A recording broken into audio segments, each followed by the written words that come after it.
Alright, what's going on, fellas? I know. Stocke, so soon after the other stream. It is pretty soon. I think this might be the first time I've streamed something like this back to back. I've never really done something like this, especially because I'm still relatively new at all of this. So it was really surprising. But I don't know, I had time today. I'm like, you know what, I could just maybe blaze through chapter 4. And I remember this one being really cool. Okay, not like amazing, but this, as I said in the community post, if you guys saw it, this chapter was one of the last bits of story from the original version. So it was this one, and then the next chapter, which I don't remember as well as this one, but that just goes to show kind of how much of an impact this one made. Holy shit, though, we got the homies in here. Sire Humatsuru, I definitely butchered her name, apologies. Good to see you. Dante the Mexican Samurai. Oh, Joaquin, is that you? Good to see you, homie. I'm glad you came through. I don't even know if you know what Castlevania is, dog, but if you stick around, I hope you enjoy it. This game is certainly a unique experience, if nothing else. The Holy Road, good to see you, bro. Yeah, man, we have made it's even though it's only been like a day since the last stream. I would like to think I'd make it a bit more progress. Oh, someone asked the song name right now. The one playing before was from Castlevania the Arcade, one of the most underrated soundtracks in any Castlevania game, because it's from a goddamn pachinko game. No one in their right mind expects a pachinko game to have banger ass music, but it does apparently. At least from what I've listened to online, and it's like it's really good, that whole arcade game. So that was the first song that played, and the second one, yes, is Diamond in the Sky. It was the instrumental version. I probably should have played the one with lyrics, because Sonic R has so much beautiful music, and now it's Guilty Gear, but I gotta cut the banger ass music short, bro. I guess to make the experience more genuine, especially for the game we're experiencing. We maybe a grinding stream along the way, maybe not, but if we ever do that, I'll play my own gems. But this one playing right now is White Requiem. I got my whole playlist and everything. But yeah, let me go straight into the game. Sonic R is the soundtrack in Sonic R, bro. I've seen a couple people like throughout the years, online especially, that just dislike the soundtrack for that game. Bro, that's honestly like nah. We can't be having none of that. Well, let me go over here. Let me know if there's any audio issues. I'm gonna sync the game right now. I have everything open, so let me go over here. And let me go to OBS. I got a full screen. 1 second, guys. And then I got a bada bing. Oh, no. Let me turn the volume on. I'm getting a little better at this. A little more smooth. I guess this is the 5th time I've ever streamed. So, and then bada bing, bada boom. I gotta move my mouse out of the way. Okay, but so we made a little more progress. I want to show you guys. I'll read the chat in a little bit, but I want to explain first that. Oh no, is there a sound delay? No way! I thought okay, when I tested it, there wasn't anything. I could probably fix it real quick if it's like that much of a problem. I think it should be fine though. Might come in and out. No worries, bro. No worry. Yeah. If I'm sure you can do something much more productive than watch the bullshit that's gonna go down here. So no worries at all, man. It's no problem. Hype to listen to. Yeah, it's so good. What's on the Sonic R soundtrack? I can talk about that all day. It's so good. Currently replaying Bloodstained thanks to your video on these streams. Yeah, man. I wanted to talk a little bit more about Bloodstained too. I did yesterday because of the Journey. The whatchamacallit, the fucking the Journey collab that we talked about yesterday. But okay, man, well, there was an audio delay. Okay. I have to fix it. I don't want to have another delay because the last 2 streams were fine. So let me desync this, and then I think I just have to mirror it again because when I was testing this before, it was fine, and now it's playing on my phone. It shouldn't be a problem. I really don't know why it is. Oh, let me play some banger music while that happens. More Guilty Gear. A little bit of troubleshooting, apologies. It shouldn't take too long though. I have to go over here. Currently playing playing Symphony of the Night. Symphony of the... What? You, Joaquin? Well, Joaquin is my IRL friend. Yeah, no, I think I've said it before, but Symphony of the Night is probably one of the best first Castlevania games to play in general. It's such a classic, and it holds up really, really damn well. I'm kind of surprised how much it does. Oh, I have to... Oh, shit. I have to go over here. Oh, no. I feel so disorganized right now. Is it better? Let me go over here. Oh, shit, my headphone. Seems it's my okay, it's better, it's better. Okay. Let me go bada bing. Almost, guys. Bada bing, bada bing. Bada boom. Bada bing. Bada boom. Bada boom. Alright. Apologies. That took a little bit longer than expected. I just have to resync it. The audio delay should be fine now. But as you guys can see, we have a little bit more, I guess, snazzy going on in our outfits. So I wanted to get a new attire for everyone because I was looking at the past year and it's like, oh man, everyone's in their defaults. I want to mix it up at least a little bit. And each one of the skins that I got for our characters has really, really, really cool references. So this Alucard outfit, we can get it from the Halloween event. It's a reference to his literal Castlevania 3 Dracula's Curse look, where he doesn't have the where he has like his short hair. And to be honest, I think they actually adapted his, how do I say, his look, or I guess especially because his look in Dracula's Curse was mostly the concept art and the pixel art, the sprite. I guess you have the instruction manual and a couple other references for Alucard's original design, but let me get my mouse out of the way. For everything being like, considering like what Grimoire does, it's really, really good with character design, and something like just changing this Alucard's design to like kind of honor his Castlevania 3 look. It's so cool, man. So I'm gonna rep this throughout the chapter. It looks a little weird, definitely, especially compared to default Alucard with beautiful ass white hair. But this is my guy, bro. I gotta rep his Castlevania 3 outfit. And then for Simon, I showed it a little bit ago.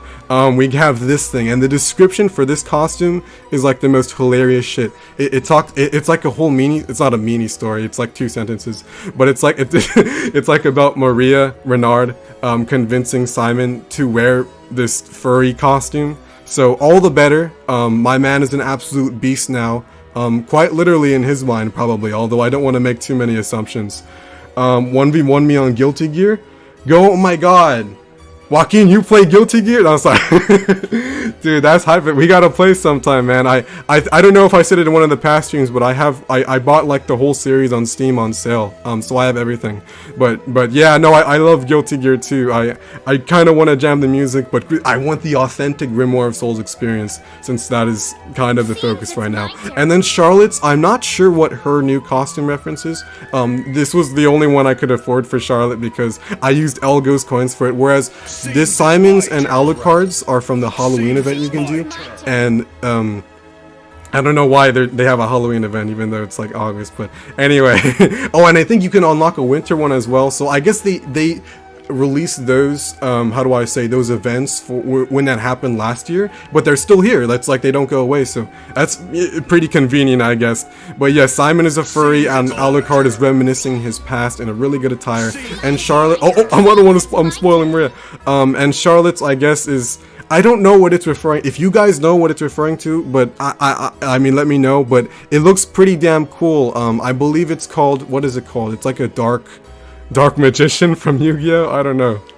Well, this looks nothing like, a little bit like Dark Magician. There's no description that I can click on right now. But I mean, she looks pretty cool. I like the new costume. And then Maria's is a reference to the Dracula X Chronicles. I had to pair her up with Richter because that's their duo in this game. I think when we unlock Maria later in this chapter, I'm gonna probably keep them with Alucard, because Alucard and Maria, that's like the best team. It's probably the only ship in fiction I'll ever make in my entire life. And you guys know, I've said it before. I'm not the shipper type, but I ship Alucard and Maria. It's canon in my heart. Anyway, Maria is her Dracula X Chronicles version from the PSP. The great art all around.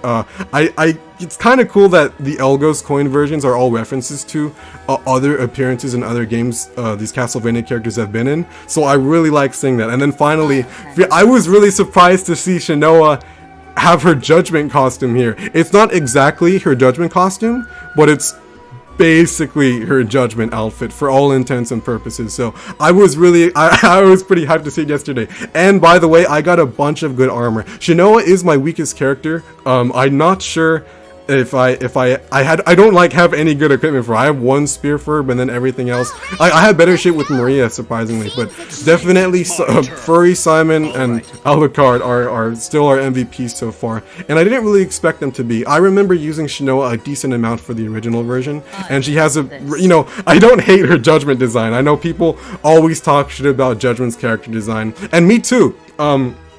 Some of it is atrocious, but some of it is pretty damn cool, and it stands out, man. I've talked about Judgment plenty of times before on the channel in general, but yeah, man, I don't know. I don't hate Judgment design. I might get flack for that. I don't give a shit, man. Alucard excuse the voice crack. Alucard looks good. Dracula looks good. A couple others, and the Death Note. I want to say the Death Note art style is fine with Castlevania. It works. Obviously, Ayami Kojima's style is Castlevania, but for what it is, I think it's fine. Stocke is a furry. No! Oh, Lene, bro, you came through. Good to see you. I'm sorry, I didn't read your text. I got super busy, and then I set up the stream real quick. I surprisingly got a little better at setting up the stream. It's not as complicated as I think the last couple of times, but it still worked out in the end. But good to see you here. Lane, I keep calling you Lane. I'm sorry, I gotta call you Lane. She's the one, guys, who did the art I showed yesterday. If you guys were watching yesterday, it was super hype, man. Again, thank you. I thank you like 15 times already, but I'm gonna do it again. Like, incredible artist. Go follow her on the Instagrams and all that. But I think, oh, Ice Weapon. Okay. Well, yeah, no, right. Wait, do we even have an Ice Weapon? Oh, I gotta be Furry Simon. I gotta see Furry Simon. I did go a little bit more in the skill trees as well. I think we can generally knock out this chapter, but as I said, this is where the fun begins. I probably should have put Anakin Skywalker in the thumbnail, but I guess there wasn't enough room. I have a really fun time making the thumbnails for, I guess, the channel in general. Oh, Eternity, you came through, bro. Hey, good to see you, man. I don't know if you left already, but it's good. Oh, this is the Symphony in the Night shit. But it's good to see you, Eternity. I know you're like a huge Richter fan, man.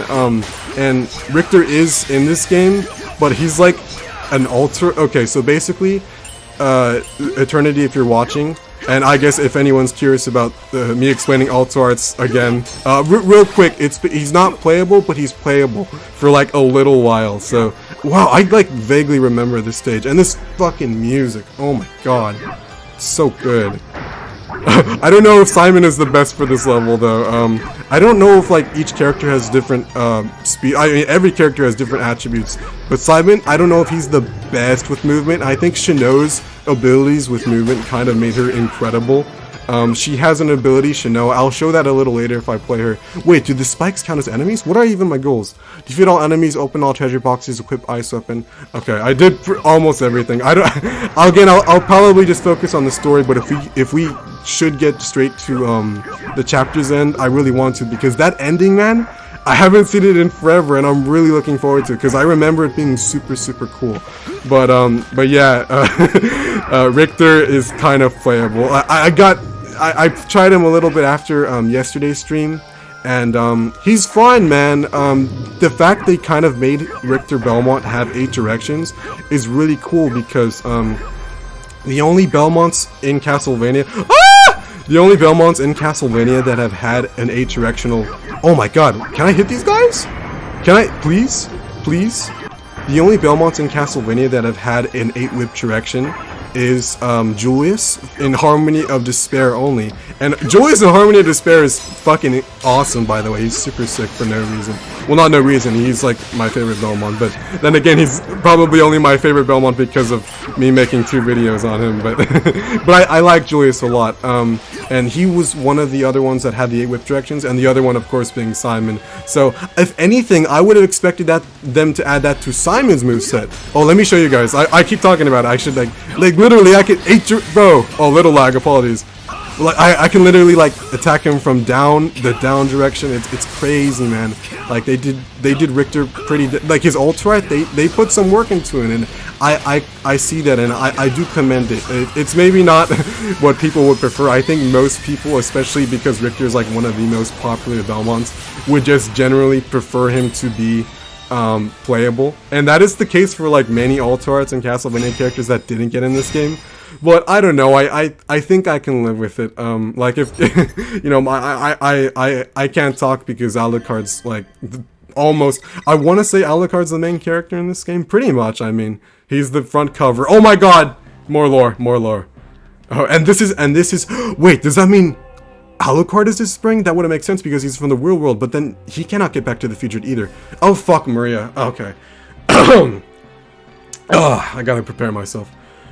Something wrong, Mr. Arcado? I was thinking about my father. What? I don't remember this. He was Lord of Wallachia, Dracula Vlad Tepesh. Is it? I believe it's Tepesh. I love that I don't want to call it font, but Tepesh looks awesome. I guess it's from the time. He may have been evil, but he was your father. I can imagine how conflicted you feel when you defeated him. You know, Simon's wanted to talk. He wanted to murder Dracula more than anyone in the series, probably after his curse. I'll read the chat in a second. I gotta one second, guys. I gotta do this story. So okay. My blood fated me to defeat him. I merely carried out my duty. I have no hesitation in this matter. That's why I ended it all with the solar eclipse. Yeah, bro, that's so cool. I really like them casually mentioning 1999, especially because of how, like, you know, for the 1999 video, Castlevania's Greatest Unseen Chapter, I had to literally look through all the series, and most of it, especially in Aria of Sorrow, is like in your face. But this is the only other Castlevania game, I think. Again, no Koji Igarashi involved in this game, so it's a whole other team. But they're having fun with the concept, man.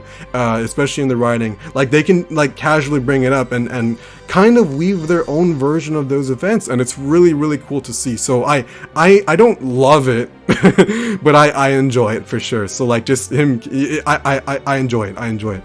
I have no hesitation on this matter. That's why I ended it with a solar eclipse. Blah blah. Okay.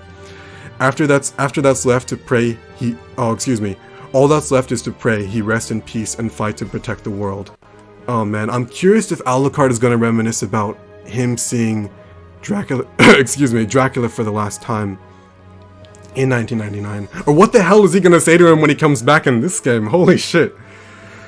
On the topic of why Dracula keeps reviving. Okay. I've heard that the reason is man. Humanity desires Dracula, and that is why he keeps returning. Yes, the most popular line in this. Well, die, monster! You don't belong in this world. I was brought here by humans, given to pay me tribute. I know, I have to work on that too. Okay, correct. Count Dracula gathers the magic needed to revive through negative human emotion. Yes. He was destroyed once and for all in 1999, but he was resurrected a great many times before then. I wonder if Shanoa knows about the prophecy of 1999 from Order of Ecclesia, because as far as I could tell, there was no references to 1999 in Order of Ecclesia, especially because that game is in the timeline. It's somewhere in the 18th century, but we don't know exactly where it is in the 18th century. So I don't know if it's brought up in Order of Ecclesia. When I think I looked through the whole game script and I couldn't find anything. Maybe one of the items that I missed. I'm curious if you guys know anything, but maybe not a question that even matters in the long run. But it seems man has trouble letting go of its weakness, its lust for power. However, humans cannot be controlled by power. Humans can only be led with respect and care. Aw. That's cool coming from Richter.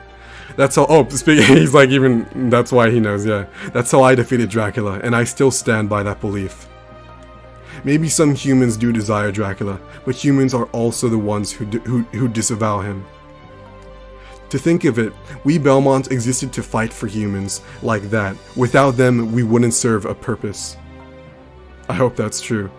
That's kind of, wow. So this is a little bit on yesterday's topic of Maria, not Maria, fucking Richter's kind of insecurity.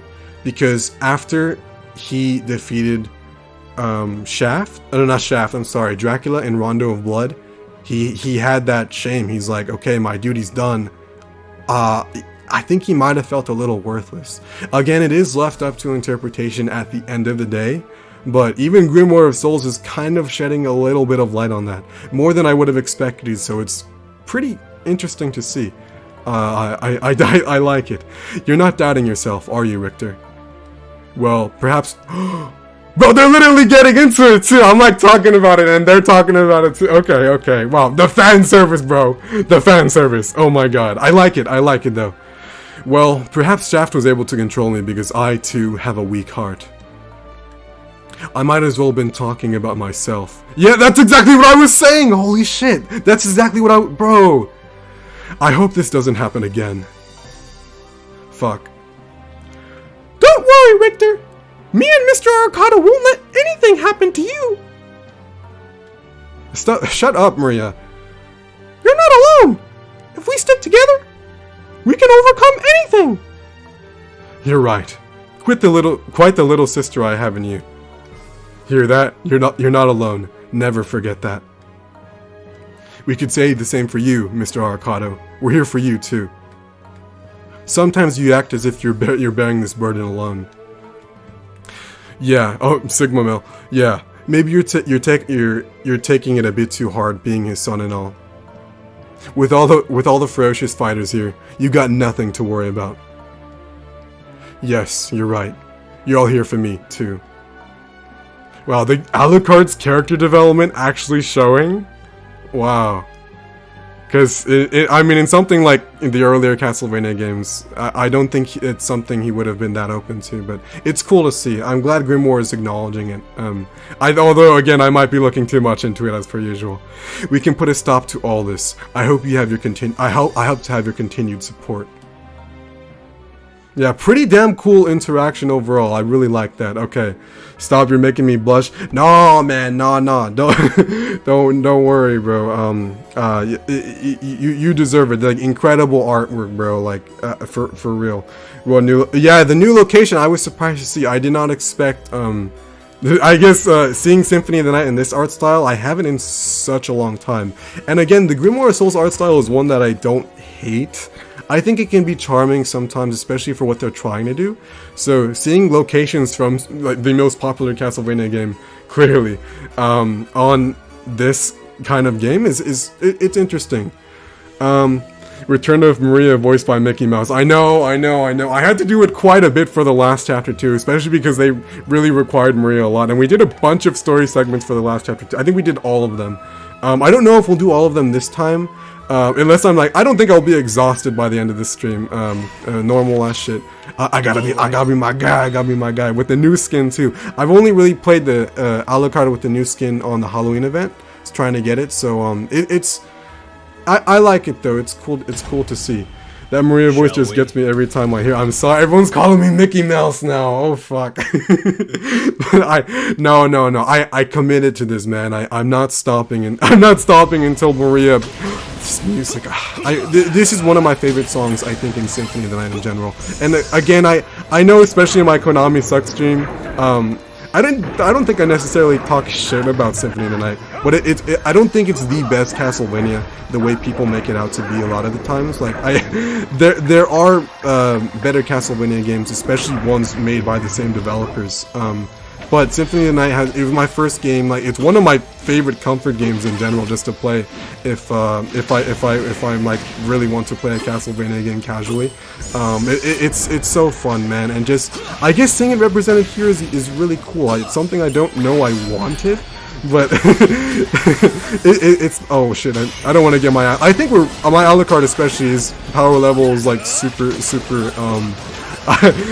probably more than it needs to be for this, which I guess because I've been holding off on the chapters, it was a little easier for me to kind of get way more powerful with the characters you focus on. So mainly me being Alucard, but then I found myself with a really powerful Simon.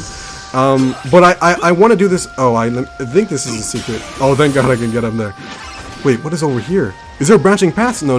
There has to be a secret over there. No, wait, what if this is the secret? I'm so conflicted. Okay. Do I even have to get all the treasure boxes?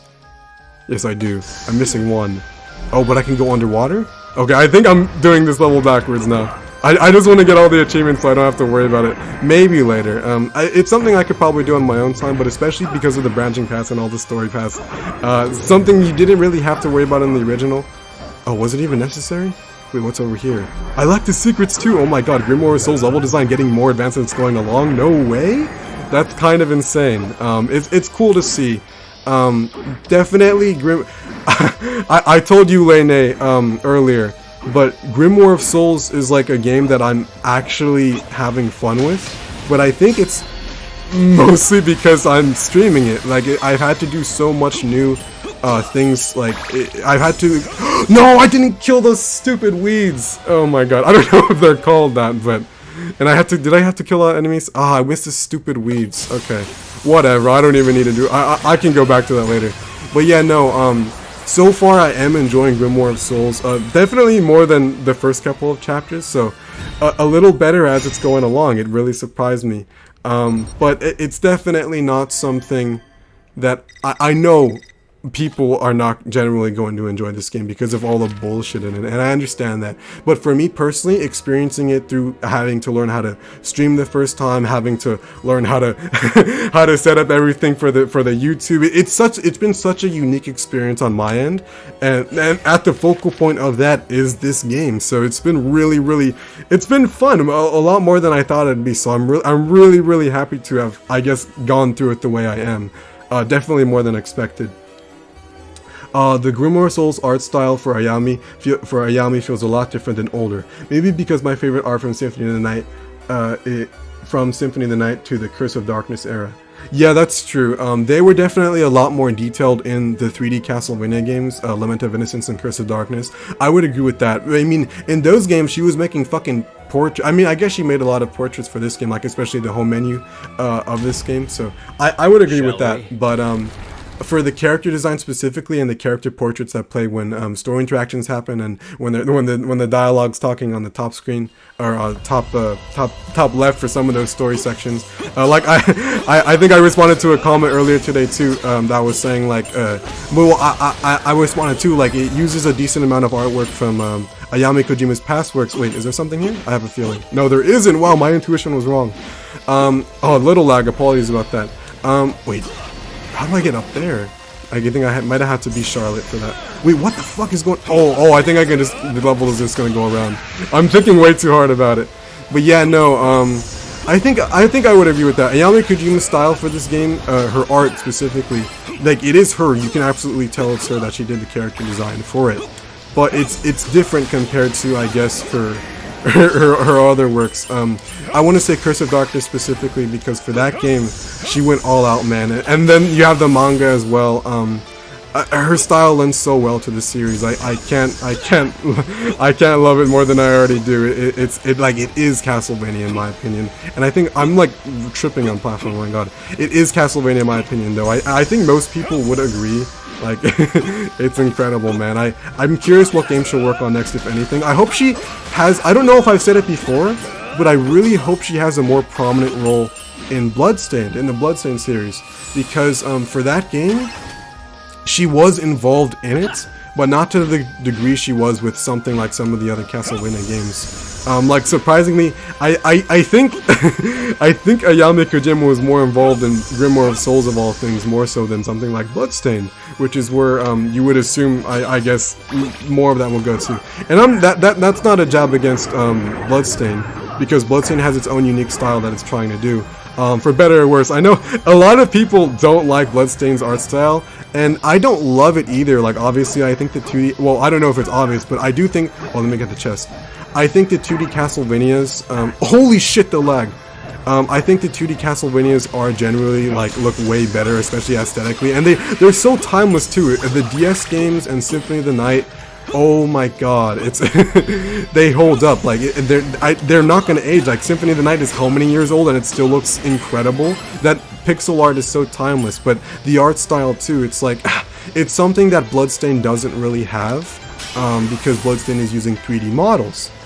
And I want to say, like, oh my, a little bit of, I'm sorry, I don't know what's going on. I thought I optimized it a little more last time, but it looks a little weird. If it's really bad, let me know how it looks on your guys' end. I think it's fine, but it's a little stuttery, so apologies for that. I'm gonna see if there's anything I can do in a bit. But no, anyway. Oh, I gotta be Richter again. For the boss room, I always like to go to the altar art, and for an open stage where I can utilize the 8-whip direction. But yeah, man. I know.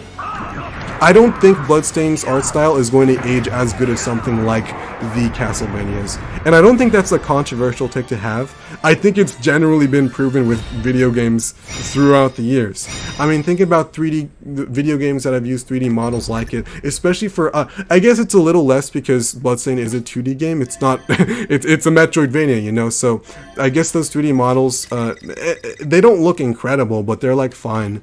I don't have a problem with Grimoire of Souls, with Bloodstained's art style. I just think it's not as good as it could have been, and especially compared to Castlevania, there is I think much to be desired. So I hope the sequel, Bloodstained 2, inevitable Bloodstained 2, people like I see people like, oh my god, when is Bloodstained 2? Like, it's gonna happen eventually.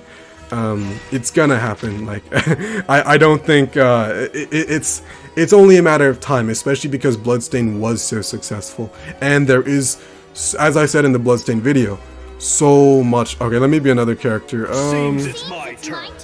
Seems it's my turn. Okay, I might be a little bit difficult to do it with Shinoa, but I'm for the challenge. Yeah, man, I really hope Bloodstained 2 does mix up the art style, just to kind of address the criticisms of it that I got for the first game. But I am interested to hear it. Oh, I gotta read the chat too, sorry. Am I on a time limit? I am on a time limit, fuck. Stocke, do you ship Miriam with anyone in Bloodstained? Johannes, maybe? Johannes was like the main buddy boy in fucking Bloodstained. So I don't know. Johannes wasn't a character that like I loved or anything. Oh my god, my damage is doing nothing. Yeah, that's definitely a lot less than I expected. I don't know. Zangetsu maybe. Zangetsu. How the fuck do these move? Oh, I think I have to pull a lever. Zangetsu is probably. Oh no, I didn't even see that at the bottom. Zangetsu is probably gonna be, in terms of like shipping Miriam with someone. Definitely Zangetsu will most likely be the popular answer if I was forced to pick one. But I don't know, in terms of like a pure relationship status, I think her and Johannes got along more well. Is that a word? Is that a... I don't know if I'm English incorrect. But her and Johannes got along, I think, more so well than with Zangetsu. But with Zangetsu, you know, she had to earn her trust. Minor Bloodstained spoilers. Not big Bloodstained spoilers. I mean, the story of Bloodstained in general is... It does leave a lot to be desired, as I said in the Bloodstained video. It's something that can become something special one day, and I think it is setting up to become something really, really, really cool eventually. But right now, I completely miss my Kamehameha. Right now, I don't think it's something that that is like super loved. And I have Jonathan on fucking Shinoa. I didn't realize it. I got so used to playing with Richter. Oh, let me show you can, and I'm doing nothing. Yeah, so I think the altar arts do scale with the character you're using. So when I was using Alucard, I was doing way more damage with Richter, and even Jonathan from the last chapter. Oh my god, I should have just used my what's it called, Aura Blast, because this guy is taking way too much health. But then again, I chose to do Shinoa just to mix it up. Oh, I gotta use her Mega Super Jump. It's cool, like they adapted her I guess her DS move. And I don't think she used the circle when she turns into this. I don't think she used this a lot in fucking Order in Order of Ecclesia. I don't think so. I mean, she used it like a decent amount for some of the gimmicks and whatnot. But when Shinoa is represented in Castlevania games outside of her game, she uses it a lot more than expected. Oh my god, for the time limit levels, I should just use my more powerful characters so I can get through it more simply. But I said I wanted the challenge, I asked for this. This is my own undoing. Yeah, no, I can get through it with her though. It's just everyone's taking a little bit more hits. But yeah, I know in like Harmony of Despair she has this circle thing, and you can access a bunch of routes with Shinoa and Harmony of Despair that a lot of other people can't in that level, in throughout the levels in Harmony of Despair especially. So that's been cool to see. And what else has Shinoa been in? I can't recall right now, but I guess this game as the other prime example. What's over here? Oh, is that a target? Does this level even have a target? It does have a target. Okay, this is a target. I've got to say, I pretty much have a grasp on this game. Okay, fuck it, let me just use Aura Sphere. Don't hit me, don't hit me. Okay. Oh, I gotta read the chat, holy shit. No wait, that did nothing! Shinoa! Okay, I definitely have to get Shinoa more powerful. Whoa, oh! You see the juggle? Okay, Jonathan, I'm definitely not getting the 3 minutes achievement. Oh shit. This fucking level. No, I committed. But they definitely want you to be stronger for it. I guess if you're in the green numbers on the home screen, it's going to that's how you know you're kind of gonna blaze through it. But oh my god, they're taking forever. This is definitely where a lot of, I think, the potential difficulty of Grimoire of Souls could come from, is you being underprepared, you going into levels underprepared intentionally or underprepared because you want like a challenge. It's where a lot of it can come from, and I think genuinely, if you are toe-to-toe, I'm definitely not toe-to-toe with these enemies in this area. Clearly, I mean, look at that damage. I'm having chapter 1 flashbacks. Jesus Christ, help me, please. No, it's definitely can be where a lot of the challenge of this game could come from, just being underprepared or not equipping properly, like my situation or my absolute pain and horror in chapter 1. And I guess Shinoa being my weakest character, mainly because I don't have good gear for her, and the gear that I do have for her I haven't really leveled up that much, so not the best, and that is kind of my fault, I admit. But fuck it. I asked for this. Oh, I'll read the chat. I'm like so distracted. Oh shit. Oh, I thought I had to go under. No, I can go under. This has got the Super Mario swimming. Bro. Okay, I gotta concentrate. It's funny too that like every platformer in existence after Mario did the same level, or did very similar with the water, except for like Mega Man. Oh my god. Okay, I'm not trying it. I just want to get past this level now. At this point, I just want to get through this level. Oh man, but wait, do I even have to get all the treasures? Oh, I do. Okay, I'll do that when I get back. I'm like suffering through this one anyway. Definitely super underprepared. Oh, Seward with a goofy voice. No, Seward? I'm like behind in chat. Sorry, I'll catch up after this level. Fuck. Oh my god, this is so underpowered. I'm not like I don't think Grimoire of Souls can be like frustrating, especially to the point the Castlevanias can get, because the Castlevanias a lot of them can be trial and error. Okay, I had no time with Jonathan there. Oh man, am I gonna get through this boss thing? Okay, I gotta fucking focus. Oh my god, I gotta focus.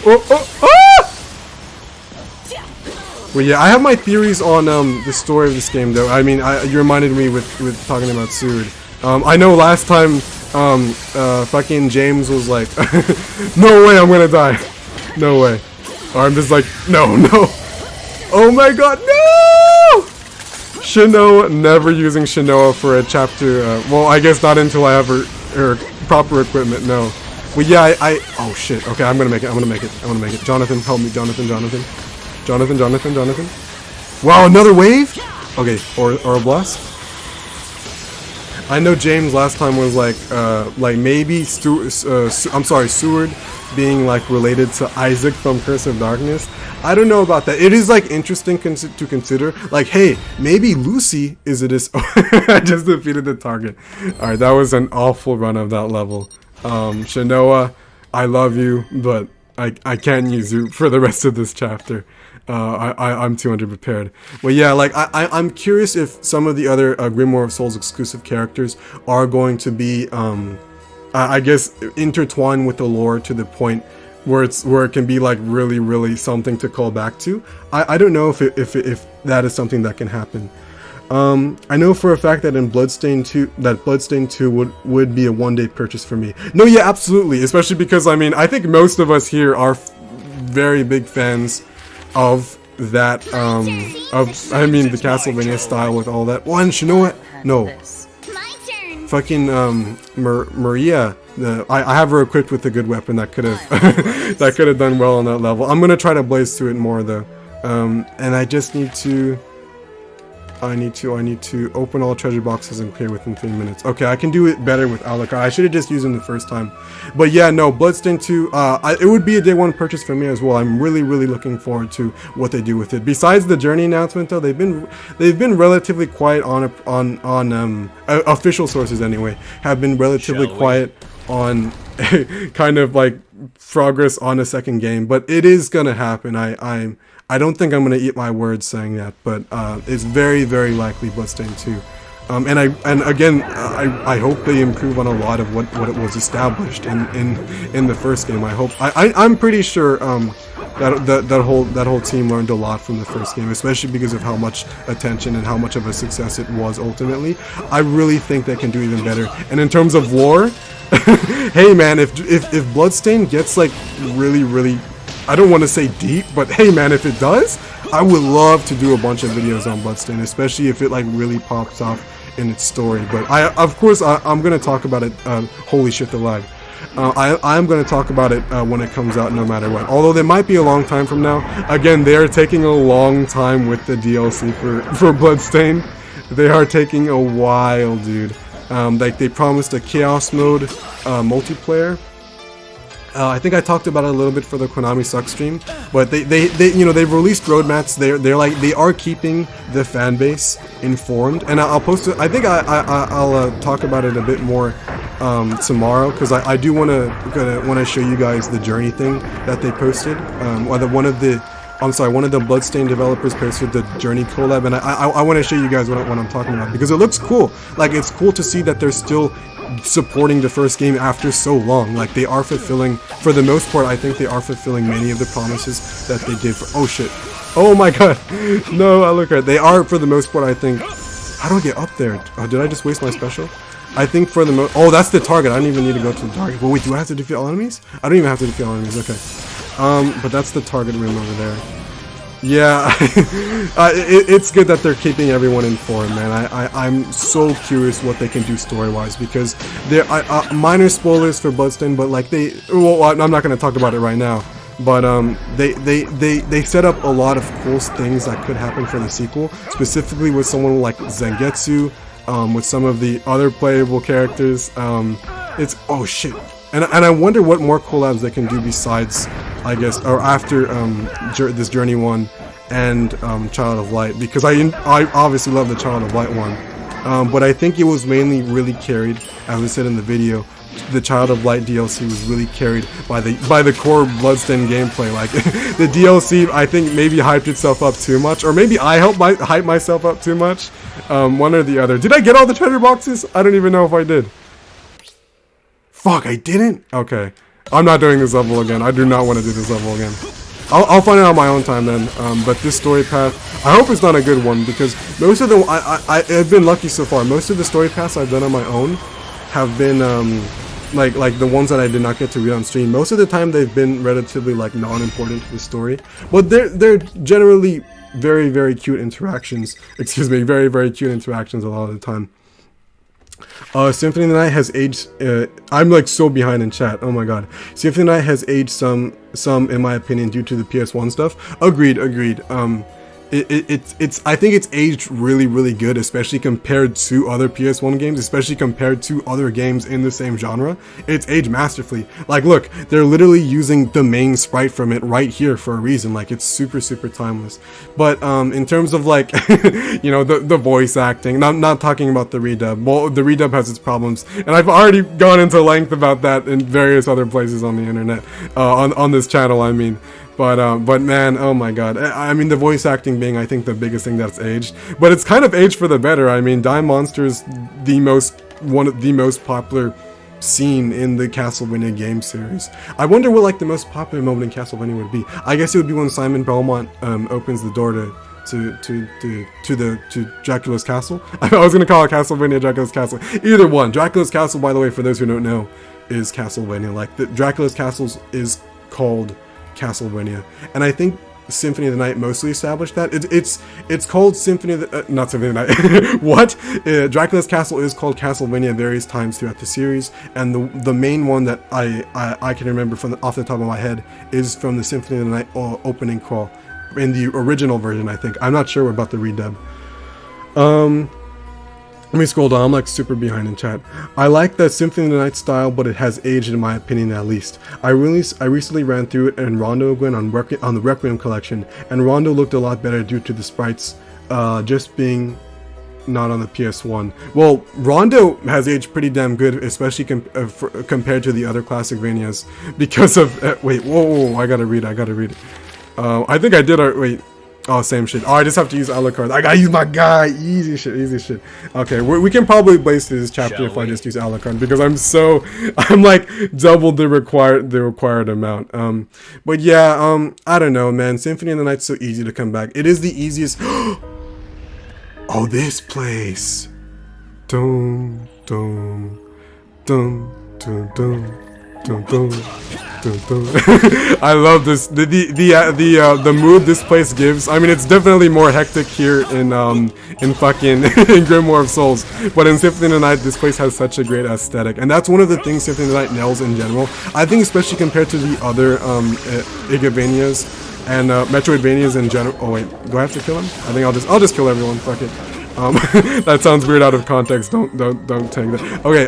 No, I like it a lot, man. Symphony of the Night aesthetic is one that has kind of aged really well, being on the PS1 compared to the DS Vanias, because I think some of the DS's ambitions in terms of the Dawn of Sorrow, Portrait of Ruin, and Order of Ecclesia, they have a lot better.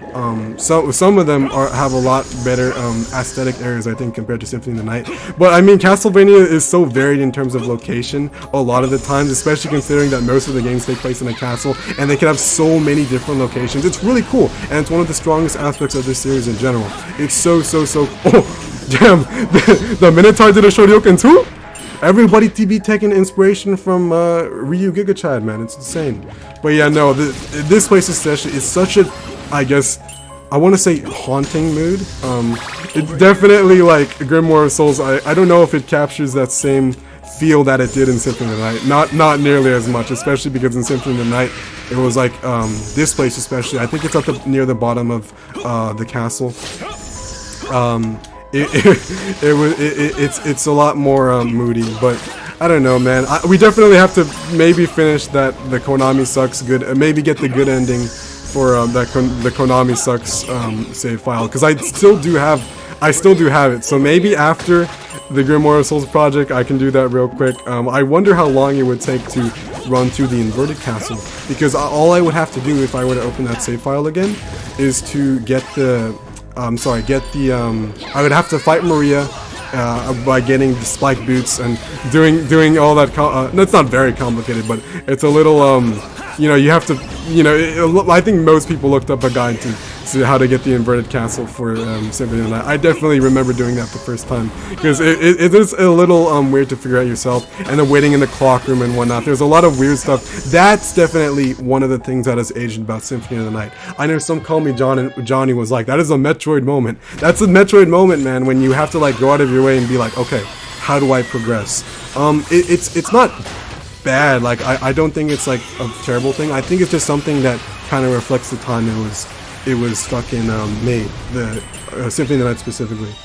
Oh, I gotta it's not unplayable or anything, but I definitely noticed a quality dip going between them, and I cannot read and how good the sprites looked. You're talking about between Rondo and Symphony of the Night? I mean, they're, in my opinion, I think I understand where you're coming from, but they're very, very similar in terms of the pixel art, the sprite art. I don't know. It's definitely on purpose. Like, I know Richter, of course, Richter's sprite in Symphony of the Night is literally his Rondo sprite, despite him having the different portrait, you know. They share a lot of the same elements, some of the same enemies, I believe, as well. Actually, a decent amount of the same enemies now that I'm thinking about it. Oh my god, Lore, hang on. What's going on, Charlotte? You look even more grim than usual. What's that supposed to mean? Addressing a beauty like me like that. Nothing's wrong. I was just thinking. Hey, Mr. Arcado, I have a question. What is it? The death you met in the book seemed to understand that he was inside of a grimoire. Yes, that's true. That means he wasn't in the That means he wasn't the death that belongs to this era of the book. He's the real death of the present. That's cool. So does that mean that if death No, I doubt there would be multiple deaths, because they said that in the lore of Grimoire of Souls, when you have someone in the same era going to some like a place that they were, the one that basically you're controlling overwrites it. It's convenient, you know. Oh my god, I just burped. It's convenient for for the writers. I mean, it'd be kind of really crazy. I mean, you'd have to get into really time travel shenanigans if there were like multiple Alucards talking at the same once, multiple Jonathan Morrises. I mean, that would be kind of super cool to think about it. Like, what if, oh my god, in Grimoire, imagine if you had like all the versions of Richter, or I guess you have multiple versions of Maria, so that's one of them. But they did play around with that for Maria Renard, now that I'm thinking about it, because they have younger Maria as a playable character, and they have older Maria, and they do talk to each other a decent amount. At least I don't remember from the original version. So that is one of the... It's cool. They do play with it a little bit, but definitely not as much as they could have. At least from the first 5 chapters. Again, after chapter 5, that's into the unknown. Does that mean that Death and the Dark Ones can also enter grimoires? I find that unlikely. Yeah, so I'm not getting a evil vibe from Seward, but I think it is very likely that he can betray our characters, especially because, you know, we don't know him very well. He is leaders of organizations in Castlevania, besides something like the church, which we don't know a lot about. Leaders in Castlevania of like organizations, Barlow, usually tend to be evil as shit. So we'll see. Our method of sending humans into grimoires is a technique we've kept very secret. Like, oh, what are you hiding, Seward? What do you... I mean, I guess Lucy knows the secret, because she's the one who did it earlier? Or, I don't know. The first outsider to experience it was you, Mr. Arcano. Not to mention, the ritual requires use of this facility and an expert magic. Lucy in this case, as I said, yes. With these limitations, there isn't a chance. But the reality is that death is involved. Oh, that's crazy. Wait. Shinoa was thinking about something. I don't know if she's suspect of Seward. I think I'm suspect of Seward only because I have a feeling he's evil as shit, but that's just a hunch on my end. I wonder if that's something Shinoa could be considering, although I may be looking, as per usual, might be looking into it way too much. Okay, but the reality is that death is involved. We'll have to be prepared for any possibility. Yes, I'm sure we will have to face him eventually. Oh, I hope we do. We must stay focused in order to beat him. All of us are tied to death in one way or another. I think that's true. I think most everyone in this game, if not every single playable character, has had an encounter with death in some form or another. Not actual well, no, everyone's had an experience with almost dying in Castlevania 2. What am I talking about? Not I'm shimming one of my words. Oh my god, anyway. Yeah. Wait a second, everyone. The Grimoire's text is being altered again. I guess this book was no exception. But none among us seem to be fading away. Yeah, a little sussy, Chanel. I don't know. There's a lot of... I'm reading a little tension. Especially, I feel like Chanel is snuffing out Seward. By the... I don't know. Well, I'll have to wait and see. I'm kind of like really speculating hard on this story. But it is one that has really entertained me so far.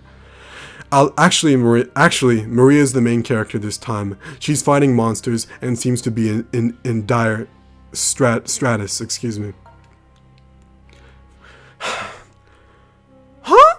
Me? But I'm fine! Different era, different Grimoire. Maybe this other Maria is treated as a separate entity? There's no precedent for this, but it does appear to be the case. This is what I was talking about, like they're having fun introducing two of the same characters from different eras. Like that's dope, man. I wish they did that for someone like Richter, for someone like Alucard, you know? Like imagine having another version, Alucard especially, man. Like if Castlevania 3 Alucard was interacting with like Alucard after 1999, I get this Alucard. That'd be insane, dude. That would make for such unique interactions. I guess we kind of get that when Trevor comes eventually, and I'm really looking forward to what he would even say to, what Trevor would say to Alucard. But anyway, yeah, it's something, the possibilities this game lends to are really cool, especially if you're a fan of the series and you enjoy the story and whatnot, or just aspects of, or certain Castlevania games. Like this Castlevania game is trying to appeal to, I think, a lot of Castlevania fans. Maybe like every single Castlevania fan that it can, considering, well, not every single Castlevania fan, but a lot of Castlevania fans for sure. And I think it didn't do a good job just by being a gacha game in the first place, but there's no precedent for this, but it does appear to be the case. We can't ignore this. Maria is Maria in any era. Even if there's no noticeable impact now, there's no telling what might happen later. We can't turn a blind eye to any alterations, and besides, I owe her. Oh yeah, that's cool, man. Alucard's really, Alucard's relationship with Maria, older Maria specifically, and I guess him talking to younger Maria last stream was cool too, but I wonder what, I don't remember him saying like that much to current day Maria, so I'm curious to see those story interactions as well. Give me a hand, Maria. Speaking of which, we're going to rescue the future you. You see, they're getting cool, man. They're really playing around with it, and I like that. Okay, you can count on me. Yeah, again, great moments, man. They're doing a good job setting up fan service stuff. Oh no, I got achievements. Oh, I'm becoming rich. Oh, yeah, they're doing, yeah. Again, Grimoire. It has places and I think strong aspects when Grimoire of Souls leans into what it's good at, that being, you know, its story a little bit. Its level design is getting a lot better, but when it leans into that, man, when it really just goes full throttle and really plays with these ideas, I think it's really cool. Are we still talking about Symphony Night? Oh shit. Bloodstained has an uncanny valley style to Castlevania, where it looks close but not the same. Bloodstained to Castlevania? I think there's well, if anything, this Castlevania game we're playing right now, I think would be most similar to something like Bloodstained. In terms of aesthetic, in terms of art style and whatnot, I think Grimoire of Souls, like I'm talking about like the models, are most similar. By the way, Richter looking snazzy as hell in the corner. Wait, is there can't be that much wind inside inside this headquarters, bro? No way. Inside of what's it called, Elgo's headquarters. But Richter's popping out. That's cool. Great reference to his iconic pose, by the way. But yeah, no, okay. Defeat all enemies, open all treasure, clear with 3 minutes. Easy shit. But yeah, I wouldn't necessarily call Bloodstained's art style uncanny. No, I don't think it's uncanny or anything. I think it's definitely like not preferable, if anything. Although I might be too kind to it. I don't know. Bloodstained, puffy shirt. Stocke spoilers, but I'll try to draw the cover of Bloodline Crisis in the background. Oh, easy. Oh, your story. Yeah, dude, I'm looking forward to it, Lene. Show it to me later, please. Like, so she's making a Castlevania story. It's a fan fiction, but like from everything I've heard about it, I'm looking forward to it. There's a lot of great concepts that plays around with the Castlevania series. I guess we're really, for me especially, I've seen so much in the past couple of days that just plays with the Castlevania continuity so much, from the established material anyway. But it's cool to see, man, especially because, you know, I don't think we're gonna get a traditional Castlevania game in quite a long time. But that's why we're playing this. We're trying to check it out to see if Konami's actually doing good. But I'm looking forward to it. I keep saying Lene, but I'm looking forward to it. There's definitely so many cool concepts, I guess, with playing with the Castlevania chronology in general that leads to like what if scenarios. Like, okay, have you guys, I'm sure, I think a decent amount of you could be aware of, I don't know if you guys are like Marvel fans or whatever. I think I made like a couple Marvel jokes in my videos, but for the most part, one of the Marvel shows that I liked, and I swear this is gonna tie back to Castlevania, just bear with me. One of the one of the Marvel shows, the Phase 4 Marvel shows, because Phase 4 of Marvel has been not the best. I like No Way Home, you know, that Daredevil cameo made me yell in the theater. It was so fun to experience with friends. It was such a great time with Spider-Man No Way Home. And of course the big spoiler that everyone knows about the Spider-Man movie. Should I even say it?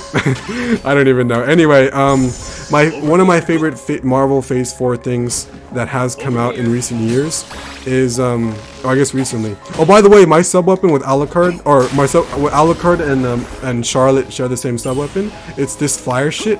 Super powerful. I actually got the wrong sub-weapon by mistake. I wanted to get this holy water. There are different types of holy water in this game.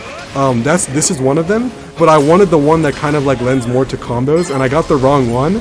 But I didn't have any more astral parchments to sacrifice weapons, so I'm just like, fuck it, and then I got this one. But it's still good. It's still like really good. I mean, it's a 5-star sub weapon, so I'm not complaining. But anyway, I kind of am though, because I wanted the other one, but I made a mistake, but it's my fault. Anyway, back to Marvel. One of my favorite Phase 4 Marvel projects that has come out is What If, and it basically, that entire show plays with the continuity of the Marvel Cinematic Universe, the whole MCU, and it's a lot of the ideas they had were really cool. I don't know if I should give a mini review of that. Oh, we got all the achievements easy. I don't know if I should get a mini review of my thoughts on that show specifically right now, but at the core, especially because I want to tie this back into Castlevania before I get way more distracted than I have to with another topic, it plays with everything that it could do. Not everything, like there are concepts, and it's what if scenarios in the timeline. So like one of them is you know, what if what's a what if scenario in the Marvel Cinematic Universe? Or like, what if Ultron won? You know, like that was one of them at the end. That was a really cool one. Or what if Doctor Strange? The Doctor Strange episode was definitely the best. If you guys know what I'm talking about, you know what I'm talking about. But yeah, if they did, if there was like a cast, they could definitely be like so much material, especially because of how long of a chronology Castlevania has, to do something like a what if, not necessarily, it doesn't have to be like a show, but just like stories of like what would happen if something different happened in Castlevania. Like what if, you know, what happened after the bad ending of Symphony of the Night? What happened after the bad ending of fucking, and this is just off the top of my head, like Simon's Quest, you know, there's so many. Or what if, you know, I don't know, Richter Belmont died in Castlevania 3. Like there's a lot of really cool like things that this long running franchise could do. Like what if Leon just accepted Matthias Matthias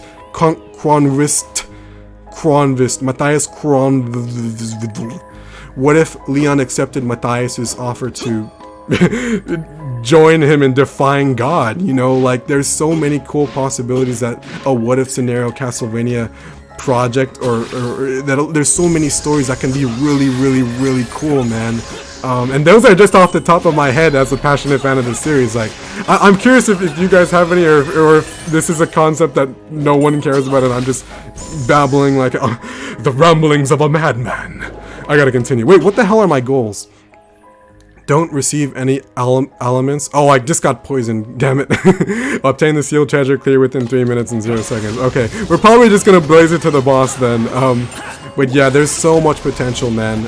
Is playing with the Castlevania continuity is something that I think, and I guess of all things, say what you will about the Netflix show, but of all kind of pieces of media, I guess the Netflix show does that pretty often, especially because of after season 2, of course, they just go off the rails and do whatever the hell it wants. Like, oh my god, you guys wanted a Curse of Darkness adaptation? Psych, here's Alucard having a you-know-what with 3 Japanese random kids that he met like 3 days ago. Holy shit. Holy shit. Season 3. Okay, and I like a lot of Season 3. There are aspects of Season 3 of Castlevania Netflix that I genuinely really like. Isaac's whole storyline is the most badass shit I've ever seen, bro. Like, it's just fucking conquest. Like, that's... you see the... Bro! I was popping off on the boss, oh my god! Fucking... Isaac's whole storyline of just conquer is like so entertaining, especially, and I think it culminates in season 4 really damn well. Like, there are moments where, and of course I guess Isaac is practically a different character compared to Curse of Darkness.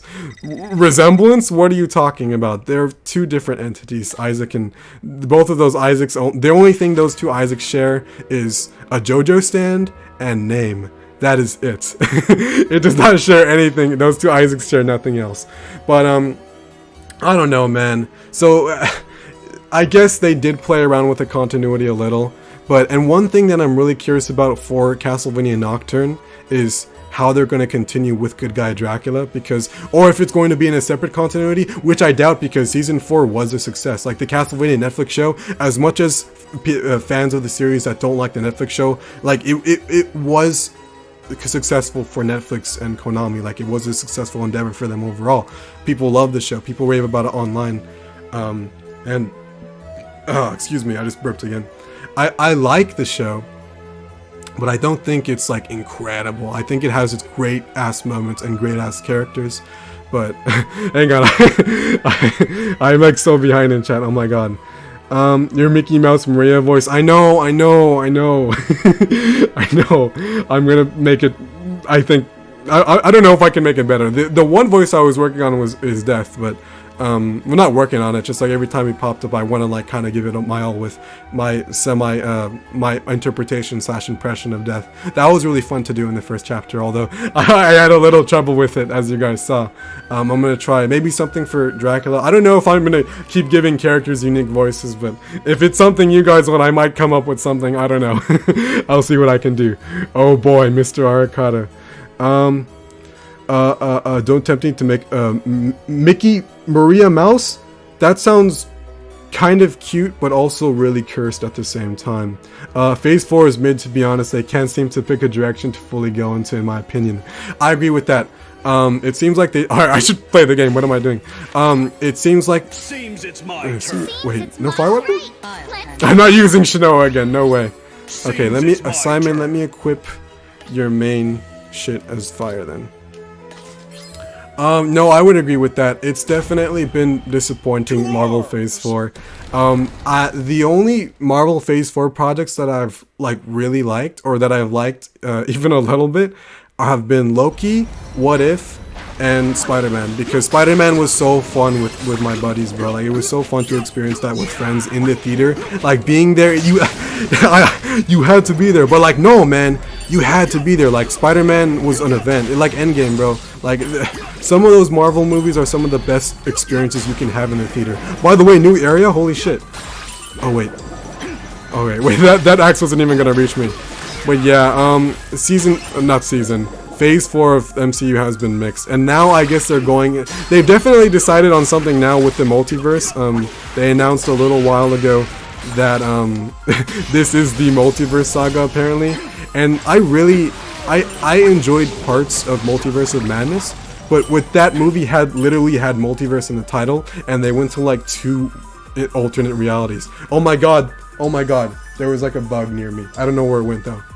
Okay, I think it's gone. Okay. It would like flew past me. I don't know what that was.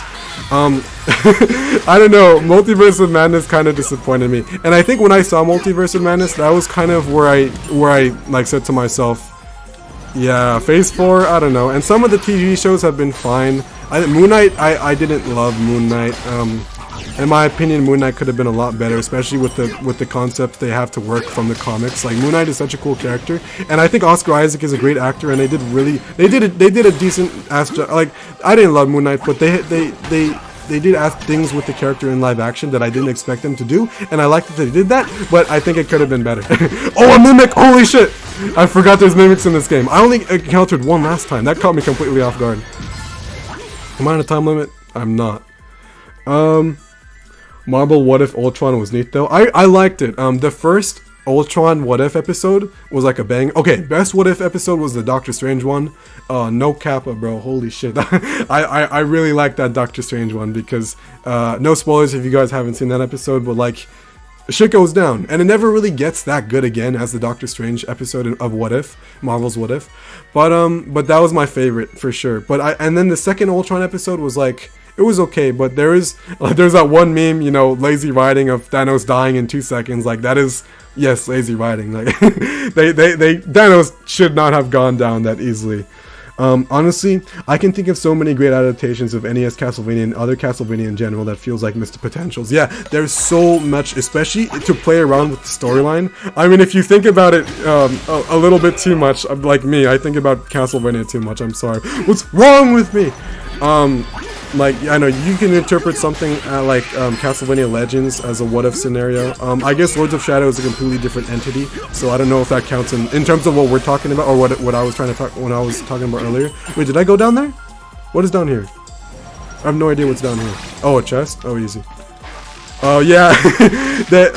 I want to say Lords of Shadow is a completely different entity, but if anything, I think Castlevania Netflix is more faithful compared to, or it's more similar to the source material compared to Lords of Shadow, and they are very different, of course, compared to the games. I think it would be really cool. I think we're long past the time that it could be possible, and I think I talked about it a little bit last stream with something like Vampire Hunter D. Vampire Hunter D does. Like if Castlevania had like maybe a canon animated movie. I know a lot of people when I made my 1999 video, a lot of people were saying like, what if they can animate it, you know? And of course, most people are referring to the Netflix show. Like, they could probably get to a Castlevania arc in the Netflix show of 1999 after Richter Belmont. Like, it is a huge possibility, and that's scary because I don't, you know, you have fan games like Seal of the Eclipse, and I love Seal of the Eclipse. That project's looking amazing, but in terms of official material with Konami involved, with the holders of the IP, you know, the ones that like fans are gonna like, you know, people are gonna like really consider like because if Konami ever does something with 1999, that's gonna be like the 1999 game, you know. It sucks. Like, they only really have one shot, man, and I want Igarashi to be a part of that because him and his team like were the ones who weave that narrative. So it's a little weird. I think it's likely that Castlevania Netflix will get to a 1999 adaptation. I think it's absolutely possible, and I don't know. I think I would be excited for it. Like, of course, I'm gonna pop off if I see a trailer of Julius Belmont in the Netflix style. Like, that'd be the most hype shit ever. Holy fuck! Imagine that. Oh my god, I'm gonna lose my mind. I think most Castlevania fans would though, because just the concept of the idea of seeing 1999 come to fruition is so appealing, man. And so Netflix can do it, and I think they will, but it might be a long time from now, so I have some time to prepare. I got really off topic, oh my god. But no, I love 1999 and discussing that whole thing. That's why I made a 40-minute video on it, for crying out loud. Such a great experience, man. I really, if they do go down the route of adapting it, I really hope it's good though. Season 3 Alucard was having a case of yellow fever. Shit. I mean, man, I really hated what I liked Alucard, especially James Callis's portrayal of Alucard, the main voice actor of Alucard in the Netflix show.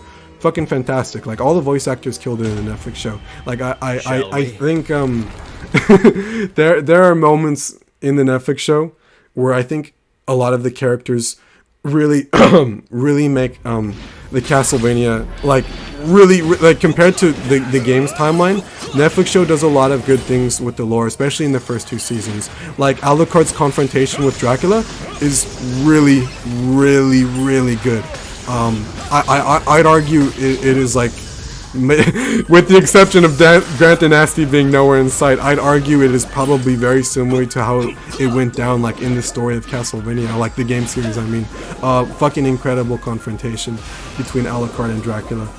Good moments all throughout, and there's great moments all throughout the series, but it's bogged down by dumb shit like Alucard, with, you know, doing the you know what with the fucking kids. It's like, oh my god. And I'm not sure if they were kids, and I don't want to dwell on it too much because every time we talk about the Netflix series, and it's because I'm such a huge Alucard fan, like it's like almost brought up too much because of like how I guess that moment was shown. It was not good, man. It was not good, and I'll say that every single time. It was not something they should. I think they should have done with Alucard's character. Oh my god, I'm getting my ass beat by fire.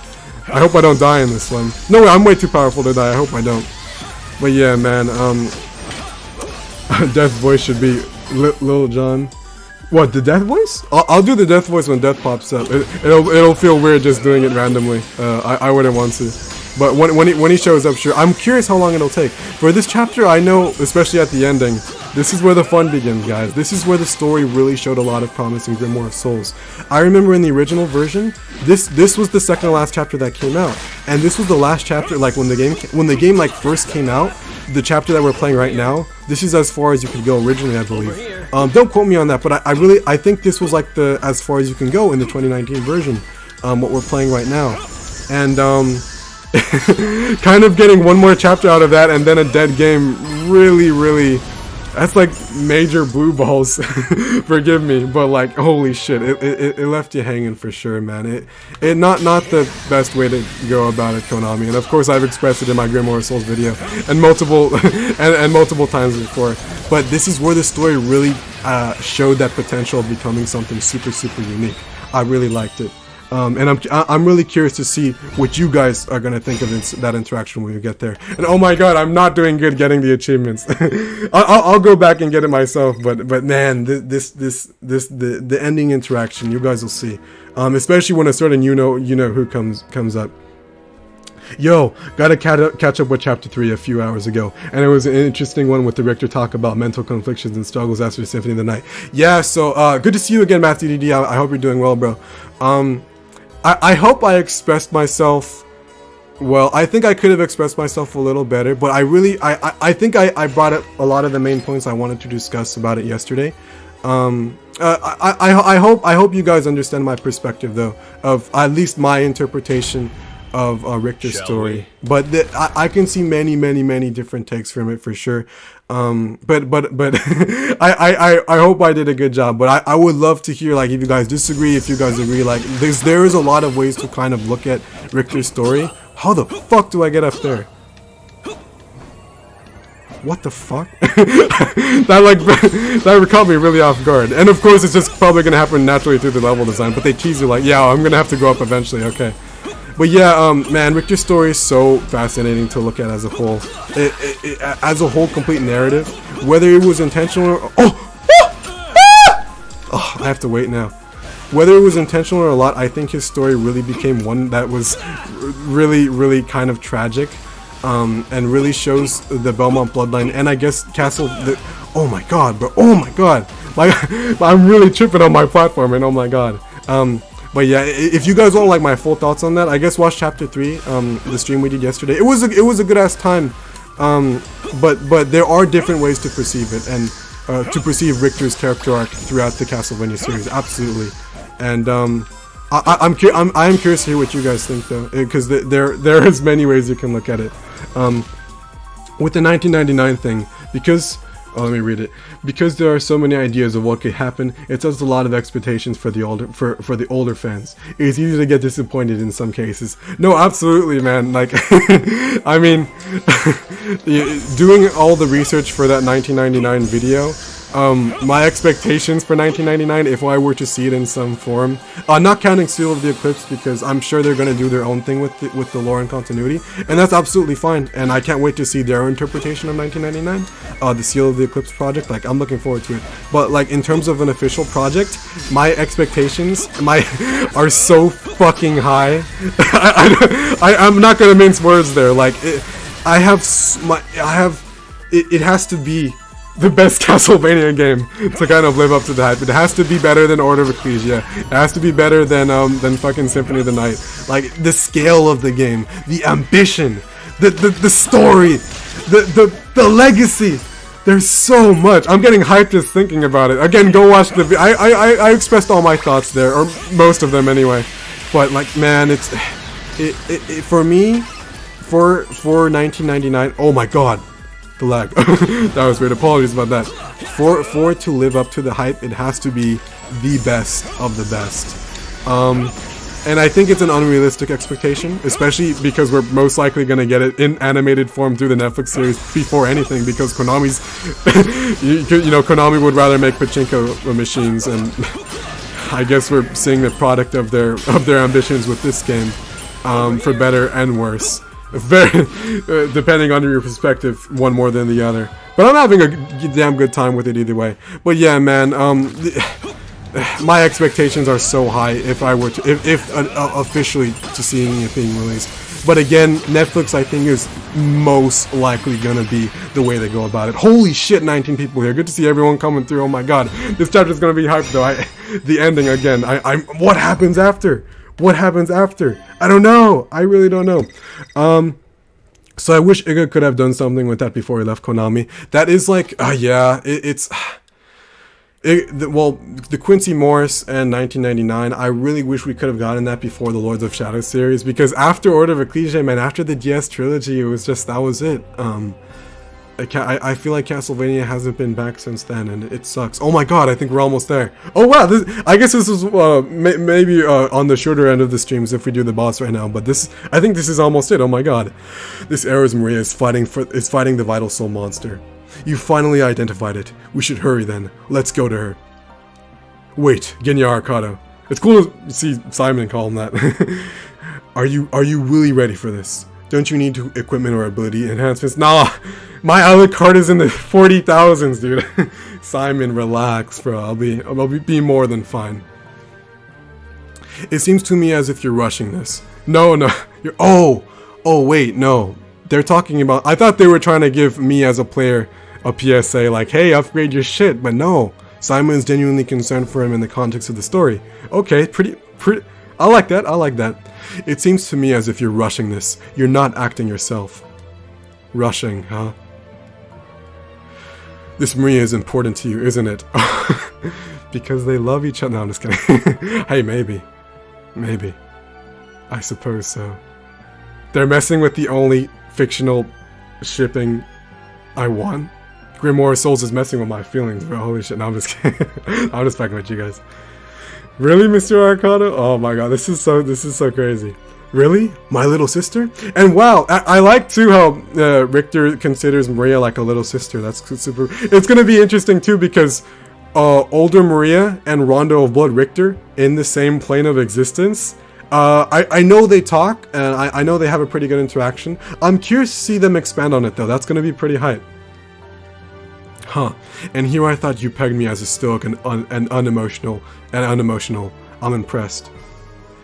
Oh, I think I missed the girl voice. Sorry, I just realized right now. I love a fair beat. Bro! Did they just confirm my ship?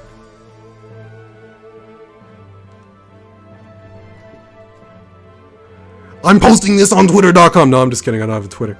Well, imagine. No, holy shit. This is wow. I mean, I know Charlotte. I'm joking. Like, I'm just fucking with you guys. Like, I know Charlotte is most likely just messing with Alucard, but Alucard and Maria, like, they legitimately do care about each other. Like, they're really good friends, you know. Whether you interpret that or as love or just being like, you know, it's up to you, especially with the ending of Symphony of the Night. And again, I talked about it in the radio drama, but it's interesting to see them expand on it here. I never thought they'd really delve into it, but I guess I should have expected it because of all the Marias and Alucard after 1999, etc., etc. Really, really cool to see, nonetheless. I don't see why this is important right now. Yeah, Shinoa is like, you guys in the chat. She's like, shut the fuck up, Stocke. Like, stop shipping Castlevania characters. Like, I never ship any characters, bro. I don't do that. Besides Alucard and Maria. And Maria Renard, that's it, bro. Simon Belmont. Is this what you wanted? Oh, everyone's like making fun of Alucard. I guess Shinoa is like, whatever, dude. That's funny. My apologies. Let's prepare and depart post-haste. That's a pretty damn good interaction. Oh my god. Netflix Castlevania could have been needier if the first season spent more time being a journey across the lands of Europe, going from place to place, helping people and gathering up his allies. I agree with that, because one of my most disappointing aspects, or one of the most disappointing things I found about season 2 was that Sypha just teleports the castle to where it needs to be. And it's like, really? That was really, really fast. Again, I think they were only given... well, I don't know if it's obvious, but Netflix only gives them a certain amount of episodes to work with, I believe. So, Season 2 is how long? I think Season 2 is like 8-ish episodes. I don't remember exactly the length of Castlevania Netflix Season 2. But it was super abrupt, kind of. So they go to the Belmont home, Alucard, Sypha, and Trevor. They're hanging out, they're bonding, you know, and then you see that romance between Trevor and Sypha really starting to bloom, way more than in Season 1. Like, that's where they really start to care about each other, and it's cool to see. You know, I know people online hate Trevor and Sypha as a couple, but I think for the most part it was cute. Like, they have a cutesy relationship. Their banter is funny, you know. I had a good time with their relationship. I know many of you guys would probably disagree, but I thought it was fine. But oh my god, I think this is it. Okay, we'll do one more pass, so we'll do 2 more levels, and then we'll do the boss, and then we'll call it a day. But I like messed up all the other branches, but we'll do this branch. I think it's like 2 levels, so that should be fine. But yeah, no, I agree with that. They really should have fucking, I guess, taken their time with it a little more. Season 2, especially, that journey from going to Dracula's castle, because confronting Dracula, I mean, that's the name of the game, man. That is Castlevania at the core. So, and again, the final confrontation with Dracula, it was great. But I think they definitely should have had more build-up. I think they should have added a certain pirate, a certain thief, if you will, a certain dude. He likes to get nasty. I guess you could say he likes to get nasty. I think they should have had a certain someone like that turn up eventually. That would have been hype. And the fact they didn't. Anyway.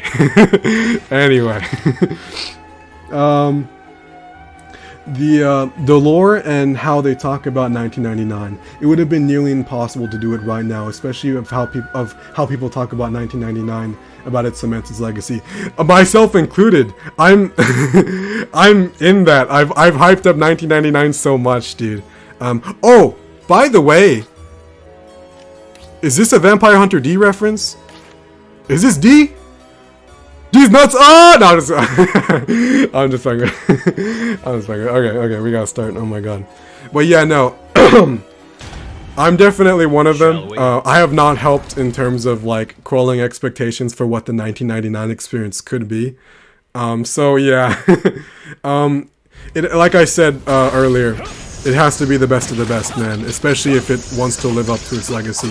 Which I'm sure, like, the 1999 project, whoever would be behind it, would want it to be that, man.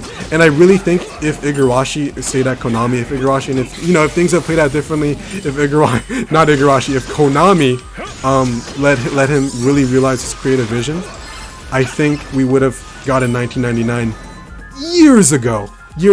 I think 1999 would have come out, like, I don't know, maybe a couple years after Order of Ecclesia, you know? Like, I think it could have happened a long time ago now. If things were different, but that's not the what if we're in. That's not the multiverse we're in.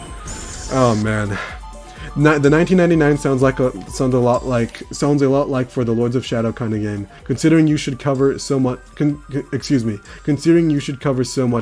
explanations. Sounds like Bloodstained maybe. What, 1990? I think for my Bloodstained video, and I've seen the sentiment around social media in general, like around the internet. Oh, this is an interesting obstacle. Oh, what lag? What? Okay. That they could build up to something like 1999 in Bloodstained, but I don't think it would be the same at all because of the legacy Castlevania has. Oh my god! Oh my god! The lag fucked me up. The legacy that Castlevania has is so huge, and the series is another Mimic. Wow, I should have seen that coming. And oh, bro, what is with my screen? I think it should be fine though. Apologies if it's stuttering a little bit. But yeah, Castlevania's been around for so long, man. I mean, Konami definitely didn't know how to celebrate its 20th anniversary with those stupid ass. No, 30th anniversary now. Excuse me. Wait, was it 30? How old is Castlevania? I think it's like 30 years old now. Oh my god. You know, celebrating with NFTs is like the worst way you can go about it. Like Konami doesn't give a shit anymore, and that was like the nail on top of the nail on top of the nail on top of the other nail of that of Konami giving a shit about their series. It sucks to see, man, and I don't know. So if it I don't know, if it happens one day, I'm gonna love it. Like, well, I don't know if I'm gonna love it, but the legacy that Castlevania has is so vast that I don't know if Bloodstained could even match it. I think they're gonna try to. I think they could build something different, but it won't be the same. I think they oh, 35, thank you, I love you guys. For its 35-year anniversary, they clearly, you know, that NFT shit they pulled was like the worst thing I've ever seen in my life. It was so fucking, it's like, it's such a slap in the face to your entire fan base. Oh my god. Yeah, man, Bloodstained could do something, I think, I want to say, I don't know if how many of you are gonna understand the reference, but like, I think they can make Bloodstained's 1999 what Deltarune is to Undertale. Does that make sense? Because Undertale is a really, really fucking amazing game. I absolutely loved Undertale. Going through that game all those years ago was incredible. And when Toby Fox announced the Deltarune project, it's like, wait, how are you even going to match Undertale? Like, that's insane. And I really, really, really liked what Toby Fox said on how he would kind of deal with that. He said, and this is not his exact quote, but it was something along the lines of, I cannot make people feel how they felt for Undertale. Like, I don't think it's possible for me to capture those feelings, those emotions, that experience again. Like, it's, and he said, but I think with this new project, with Deltarune, I can capture something different. And so far it's showing, because Deltarune is very, very, oh, use Aria, it wants me to use my guy. Deltarune is so different from Undertale. And I know I'm talking about fucking Undertale in a Castlevania stream. This is, this whole playthrough is bonkers. Excuse me. But, and I love Undertale too. It's exactly what Toby Fox said it would be. It is a different experience, but a banger ass games. And there's only, like, I believe 3 Deltarune chapters out right now. It's such an incredible experience, man, and I'm looking forward to how that's going to continue. But that's a whole other can of worms, Toby Fox and Undertale, etc., etc. But I think what Toby Fox was talking about, what back to Castlevania and whatnot, I think Bloodstained could do something like that for a similar event like the 1999. Like, I think they can really build up to something like that, and I think doing something different from 1999 but similar is the way to go about it. Different but similar, that invokes maybe aspects of, well, obviously Bloodstained has so many aspects of Castlevania all throughout the series, so that's a no-brainer.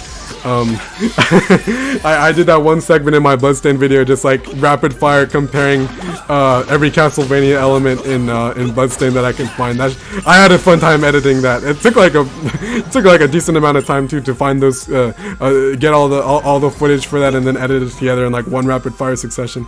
I gotta find that clip. I had a fun time editing it, but oh man, I think it would have to invoke different emotions than what people think the 1999 game or / experience would be, and I think they can do it. And just to kind of back up what I'm saying, maybe they can do a Bloodstained trilogy, and this is off the top of my head. I mean, trilogies are all the rave in media now, so what if they do Bloodstained 2, Bloodstained 3, and then, or maybe Bloodstained 3 could be the 1999 equivalent, or something like it, just a built-up storyline after a long time of foreshadowing, is basically what a 1999 game kind of needs. Do I have to kill all the enemies? I do. I think I missed a bunch though. I missed a couple. But yeah, I'm wondering if you guys agree, but oh shit. Oh! Woo! But yeah, compared to the 35-year-old legacy of Castlevania, you know, Bloodstained, it's gonna take years for them to even build a similar continuity if they want to go that route. I think it's unreasonable to ask that of them. So I want them to do something. I hope that they do something different. I'm curious, is it way too early to think about Bloodstained 3 or a Bloodstained 1999 game? I don't think it's unreasonable to speculate on right now, but I think it's something that can happen. And if I'm right on the money, I'm gonna say I told you guys, okay? But Toby Fox, I think he had the right idea in terms of capturing those emotions, in terms of capturing a different experience, but in the same continuity, as a similar game. I think there's going to be story interaction. Oh, the rank 34? We're popping off. Here's a sad fact. The Witcher 3 has sold more copies than every Castlevania game ever combined. No, I know. It is kind of disappointing when I think about it. And again, I have not completed Lords of Shadow, but kind of as a huge Castlevania, you all know I'm a huge Castlevania. No, look at my channel, for crying out loud. It's a little sad to think about, like, Lords of Shadow of all thing is the best-selling Castlevania game, but that's because of the, you know, of the time when it was released, of everything it had behind it. I mean, you had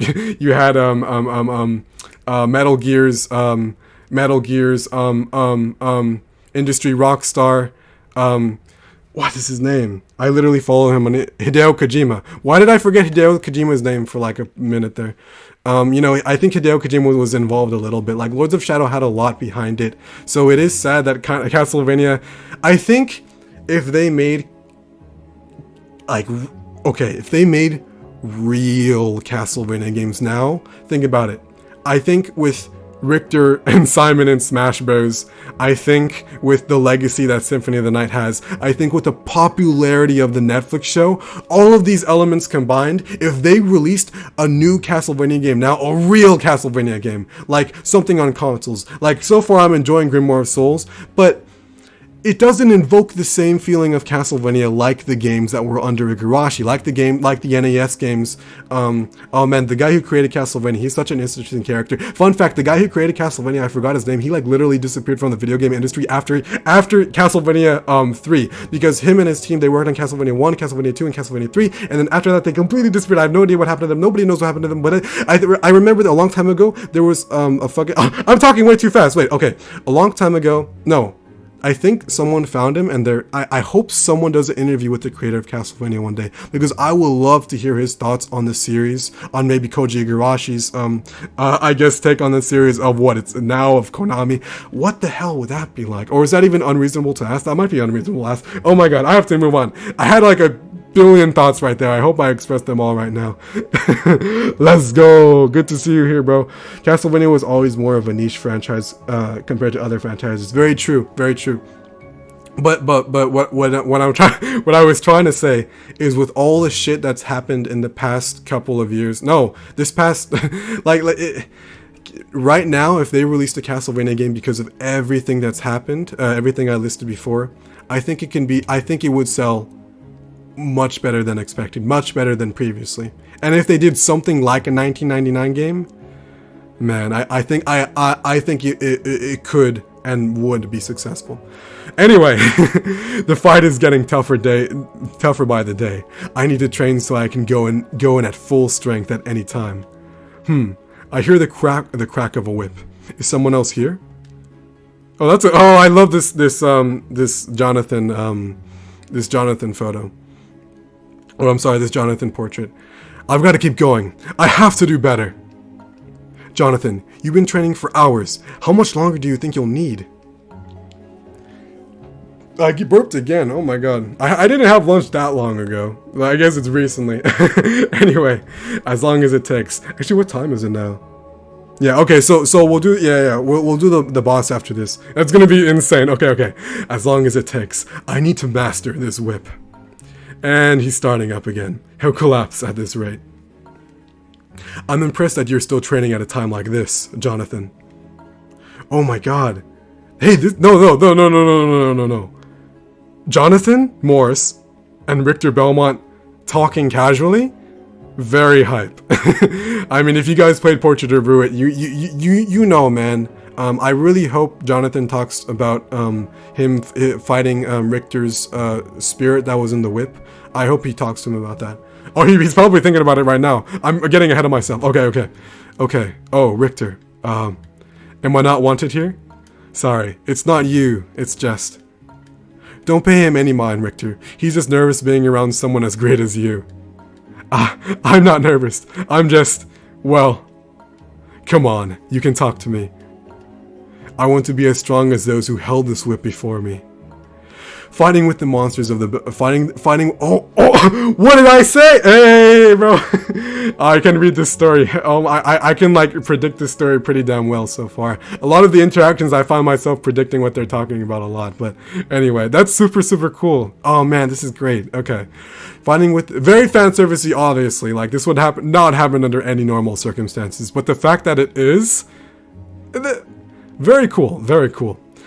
Fighting with the memories of the Belmonts in this whip only made me painfully aware of my own lacking. But you won though, bro. If you equip the jet black whip and you fight Richter with it, it's a lot easier because in Portrait of Ruin, Richter is weak to the dark element, I believe, and the jet black whip is like the way to go if you guys are having trouble with beating Richter in Portrait of Ruin. That's how I did it. I've been in Portrait of Ruin a couple times, especially with the other characters. So, but like the main story, I've really also normal level 50 cap and level 20. So I've been in Portrait of Ruin 3 times.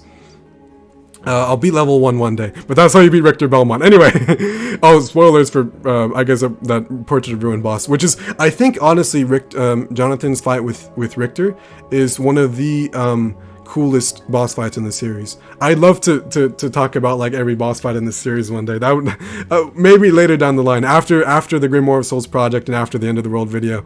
A lot of potential, but those are the only 2 I have mapped out. Anyway, okay, for the YouTube, I mean. Okay. You're giants to me, especially you, Richter. That's why you looked so hesitant. Yes, much as I hate to admit it, I'm reminded of your strength whenever I see you. So you were nervous after all. Not true. Quit butting in, Charlotte. Charlotte's like a third wheel here, that's so funny. You're being too modest. You defeated my memory, and the whip chose you. Yeah, at the cost of his life force, Richter. Or some of his life force, anyway. Don't overuse it, Jonathan. More importantly, you're still pursuing strength in order to defeat the ever-expanding darkness. That alone makes you a worthy successor of the Belmonts. Thank you, Richter. Just wait, I'll become even more worthy of this whip. Then it's up to me to teach you how it's done. Let's train, Jonathan. That's so cool, man. Very, very... This is a nice moment, you know, especially for Castlevania fans. Like, if you played Rondo of Blood, Symphony of the Night, Portrait of Ruin, like, all the games that these 2 are in, and then seeing them here, seeing them casually talk like this, because I think, like, Jonathan would think like this. I think it's a good assessment to make of his character. And I think it's in character for Richter to want to help him, to be like, especially because of how he is after Rondo of Blood. And Alucard gave him the whole lore dump of everything that happened to Richter after Rondo of Blood. He's like, oh, you got manipulated by Shaft, and then the Era of No Belmonts, and then John Moore's Alucard. I wonder if Jonathan hasn't really talked about his dad much. I think he did like once, but anyway, okay, it'll be my honor. Ugh, now they're both at it, swinging those whips around. I shouldn't complain too much. I'm proud of Jonathan for wanting to be stronger. Yeah, okay. I think it's time, guys. But that was a great interaction. Before we get to one of the coolest bosses in this game in general. It was a great interaction that was, but I think it's okay. I think it's time, guys. I think it's time. Holy shit. Oh, let me read the chat. Fuck. Castlevania. Oh, niche fan site. Okay, with the with the work Mercury Steam did with Metroid, it'd be cool to see what they would be like. I have not played Metroid Dread yet, but everything that Mercury Steam did, like all the reviews that I've seen of Metroid Dread have been absolutely fantastic. I've played a couple Metroid games. Like I like Metroid, Super Metroid. I burped again. Oh my god. I didn't have that big of a lunch, I swear. It was like it was like some chicken and I drank water. Anyway, water, I mean. In terms of Metroid Dread, I think I've played Super Metroid and I didn't really like the NES one. The NES one is like it was not my cup of tea personally. And you know, I think I don't hate Simon's Quest, but to compare Super to NES Metroidvanias, I think I would prefer Simon's Quest. I mean, watch my Simon Belmont video of Simon Belmont's Ultimate Fate in the Castlevania series for like my more in-depth thoughts on that. But like to compare Super Metroid to Simon's Quest, I think generally I would prefer Simon's Quest because obviously I like Castlevania more than Metroid. I literally have Samus Aran amiibo next to me. Oh, I gotta show you guys if I had a face cam, dude. Oh, fuck. But my laptop's face cam is so shitty. I have no problem with showing my face, but I literally have a Samus amiibo, like, right next to me. I gotta show you guys. Oh, my god. But yeah, I like Metroid. I'll play Dread one day. I definitely want to get to it soon. But man, all the reviews that I've seen have been absolutely fantastic, and the Prime series is one that I've been really wanting to play. The fact that Nintendo has not released the Prime games on the Switch is a little disappointing. I hope they do it soon, or I hope they do it, I guess, before Prime 4, because that got delayed into hell. Oh my god. Overall, Richter gives huge Big Brother vibes with any character. I think most characters, yeah. Everyone except for like Alucard, maybe. Him and Alucard, I wouldn't say Alucard and Richter are necessarily rivals, but they have a very interesting chemistry, and I think you really see that more so in the radio drama, in Nocturne of Recollection. That's where they definitely have the most screen time together, and I like their interaction. It's not really a Goku Vegeta Shadow Sonic type. That doesn't call for it. No, like it's an interesting relationship. Like there's mutual respect, but there's also, you know, they want to protect the ones they care about. There's a lot of interesting dynamics with that character for sure. And I guess you see that a lot at the end of Symphony of the Night as well. But I think we're gonna get into it, and of course I have to be. I think I'm literally required to be Alucard for one of the achievements in this chapter. Oh, let me just finish up. But yeah, no, I agreed. Richter does give Big Brother vibes to most everyone. Using the pies to defeat Richter is the only way. Oh yeah, the pies in Portrait of Ruin. You're right. My bad. Yeah, no, I'll play Metroid Dread one day. I know. Dread is really fun. Some good puzzles for upgrades. I love the Zelda series, so I know I'd love the puzzles probably. Some of the temples stump me. I like the way Breath of the Wild kind of approached temples, the temple aspect of I guess puzzles in Breath of the Wild, because they're like mini puzzles. Oh my god, Maria! And it's cool too. I think this is like the only time they use Maria's Symphony of the Night artwork, and then they have new artwork for it, because I looked it up yesterday when I was making the thumbnail. Oh, and this music too! Where's this from? Symphony? I don't recall, but I know I've heard it before. And then we got the Castlevania 3 Alucard. Okay. I gotta stop stalling. Ugh. The monsters grew so powerful all of a sudden. What's going on? It looks like we made it in time. Alucard? What are you doing here? Did you find Richter? Oh wow, so this Maria was like right in the middle of Symphony of the Night. That's really dope. We can't talk now. Get back, Maria. I'll take it from here. I'd only be in their way, right? Sorry, Alucard. Thank you. Nah, Maria, help me out. Help me out. You know martial arts. Suzaku! And it's cool too, because I don't have to do a girl voice with this Maria. I don't know if I should. Wait, what if I try to do a more matured girl voice for this older Maria? I'd only be getting in the way, right? No, I'm just gonna sound like Goofy. Sorry, Alucard. Thank you, that's gonna be way too goofy. No, Maria, help me. Oh, this is it. Oh shit. Yeah, definitely one of the coolest bosses in this game. For sure. I mean, Legion is one of the best. I think Legion, in general in Castlevania, is like one of the coolest bosses visually in this whole series. I love Legion's design. And again, with Legion lore-wise too, when you look at Richter Belmont of the Gods Abyss, the Dawn of Sorrow sequel, again, go watch that video for all the information, Oh, whoa, that was quick. Wait, oh, am I too powerful for it? Oh, no. I still have to hit it. It's cool too. Oh, by the way, fun fact about Aria of Sorrow. I was trying to 100%. Oh, I can defeat the little guys too. Just like in Aria, that's cool. And Symphony as well, like every game Legion's in. Fun fact about Aria of Sorrow though. If you guys want to get Legion's soul for Soma Cruz, you have to how do I say, get all of the bodies around Legion to where he looks like what I just killed, to where he's in his final, like I guess his exposed form, and then that'll get you the Legion soul. Because if you don't do that, then you have to get it in New Game Plus if you want 100% the game. I learned that the hard way. Very random fact about Legion. But and I don't even remember what Legion soul does in Aria of Sorrow, but it's super cool.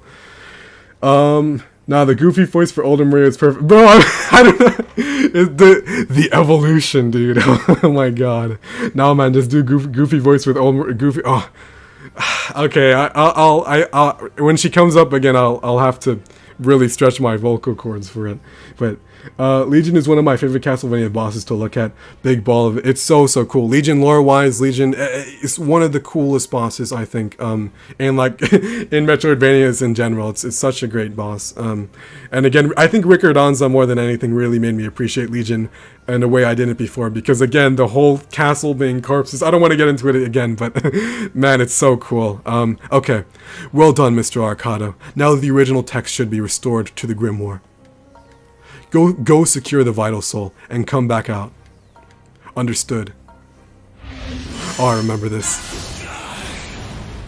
There he is, man. When I saw this for the first time, I was like legitimately confused because I think most everyone assumed, and I had no idea when I played Grimoire of Souls the first time what Richter Belmont of the Gods Abyss was or anything like that, the Dawn sequel. You know, I hadn't delved into that yet. I just had the context of the Sorrow games. And so to kind of see Soma like this back, because I think I just expected Soma to come back as a good guy, but they always play in Castlevania, they always play around with Soma being the Dark Lord, and I'm curious if I'm going to like how they go about it in this game, especially because this is after the Sorrow games. This might be at the same time as Richter Belmont, but I can't keep referring to Richter Belmont, man. I love it. I love that book so much because of my video, but one of my older videos I don't completely despise and hate. But anyway, it's cool, man. I'm really looking forward to what they'll do with Soma. But so when I saw this the first time, I was like legitimately surprised. Not the way I'd expected they'd introduce him. But anyway, you're Soma. What are you doing inside of this book?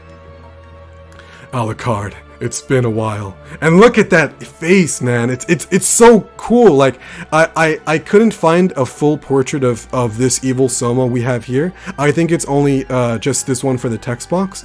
But very similar to Soma on the brink of turning into evil Soma in Aria of Sorrow. So in Aria of Sorrow, once you defeat what's his name, Good Guy Graham, once you defeat Good Guy Graham in Aria of Sorrow, then he changes his look. He looks very similar to that here. Although I love how his eyes are like criminal, like he did some dirty shit. I don't know what he did. Alucard, it's been a while. This thick darkness and suffocating evil. I know this feeling. No, it can't be. Dracula, that's so awesome, dude. So I guess oh man, is Soma gonna be how Dracula comes back? Is that gonna be intertwined? I have no idea. Hand over the magic soul. Apparently, it's necessary for something. A very specific Soma, thank you. Lucy. Oh, excuse me. Lucy, our return will be delayed. Excuse me. We have to deal with Soma now. Holy shit, this is so hype. Like, the way they build up to this, man. Understood. Right after the Legion boss 2, like, playing this the first time was so good, man. And I'm curious. Okay. Oh, and no health bar 2. No, I can't. Oh, I gotta be Richter. Yeah, Soma and Richter in the same screen together. Besides Harmony of Despair, I guess I never thought I'd see these two on the same on the same screen together. Oh, let me just Hydro Storm before I die. Or before my time runs out. Oh, I got a little bit. Okay, thank you, Richter. Very cool. Oh, I gotta do my signature Alucard sword. Bada bing. Wow, so he actually has like a decent amount of health? Okay, I was like, wait, that was going on a lot longer. Ah! Why have you become the Demon King? I must hear it from you. Oh, her. Okay, yeah. Her character design is really, really, really cool too. I have no idea what the hell she's supposed to be, because in the original version they never really expand on her. Not that I remember. They do a little bit, but she never pops up after this in the original version. I'm telling you, man, the 2019, the original Grimoire of Souls was such a cliffhanger, and then it just ended, and most everyone just presumed it would end forever. So the fact that it's actually continuing, and the fact we're actually going to experience that here, I'm looking forward to it, man. But yeah, I have no idea who this is or what her deal is. But great character design. Again, Naomi Kojima popping off for a mobile game. I love to see it, man. It's so good. I love her art style, man. I think I've said it before to some of the comments, but Ayami Kojima style, man, one of the best things about this game. Huh? Who are you? Impossible. Could it be Hermina? That's her name? Interesting. That's her? I don't remember her being Hermina or whatever. Like I don't remember anything about this I don't remember anything about her at all. You must understand now, Soma. They won't go down easily. We'll take the Grimoire's core from them later. Retreat and come with me.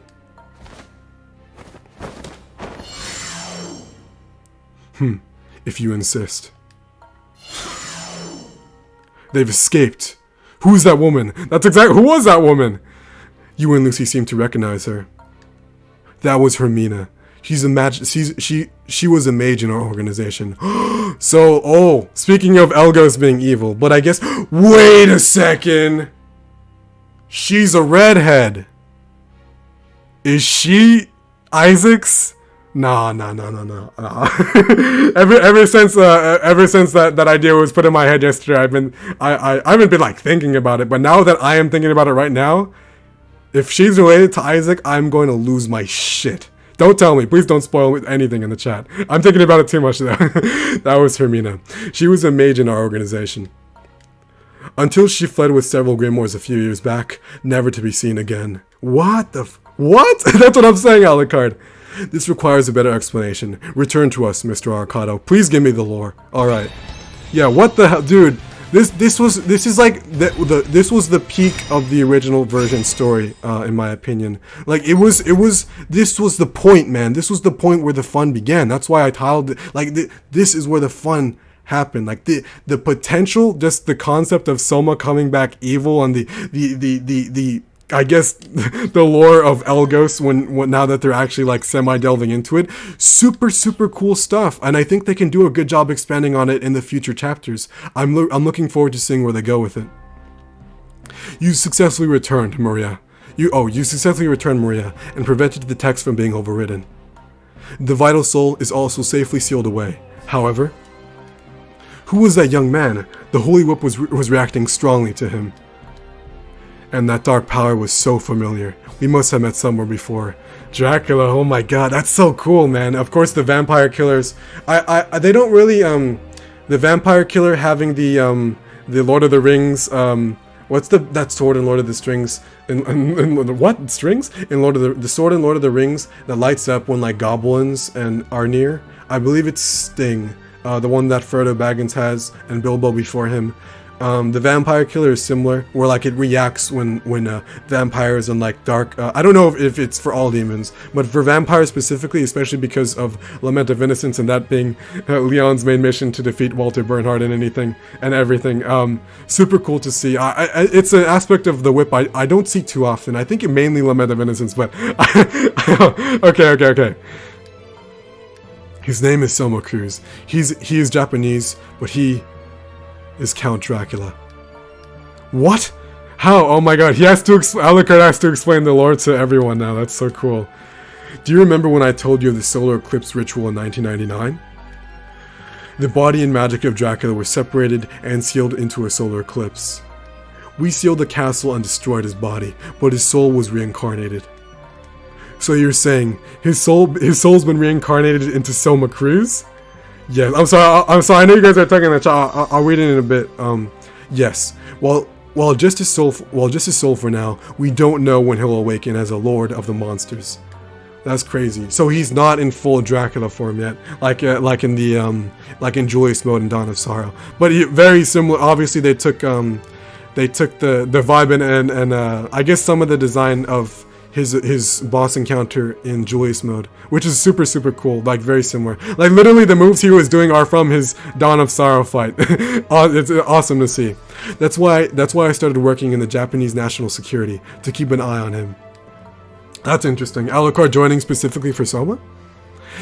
I hadn't been aware that he'd actually awakened for good. He was most likely summoned from the catalog by Hermina. Wow!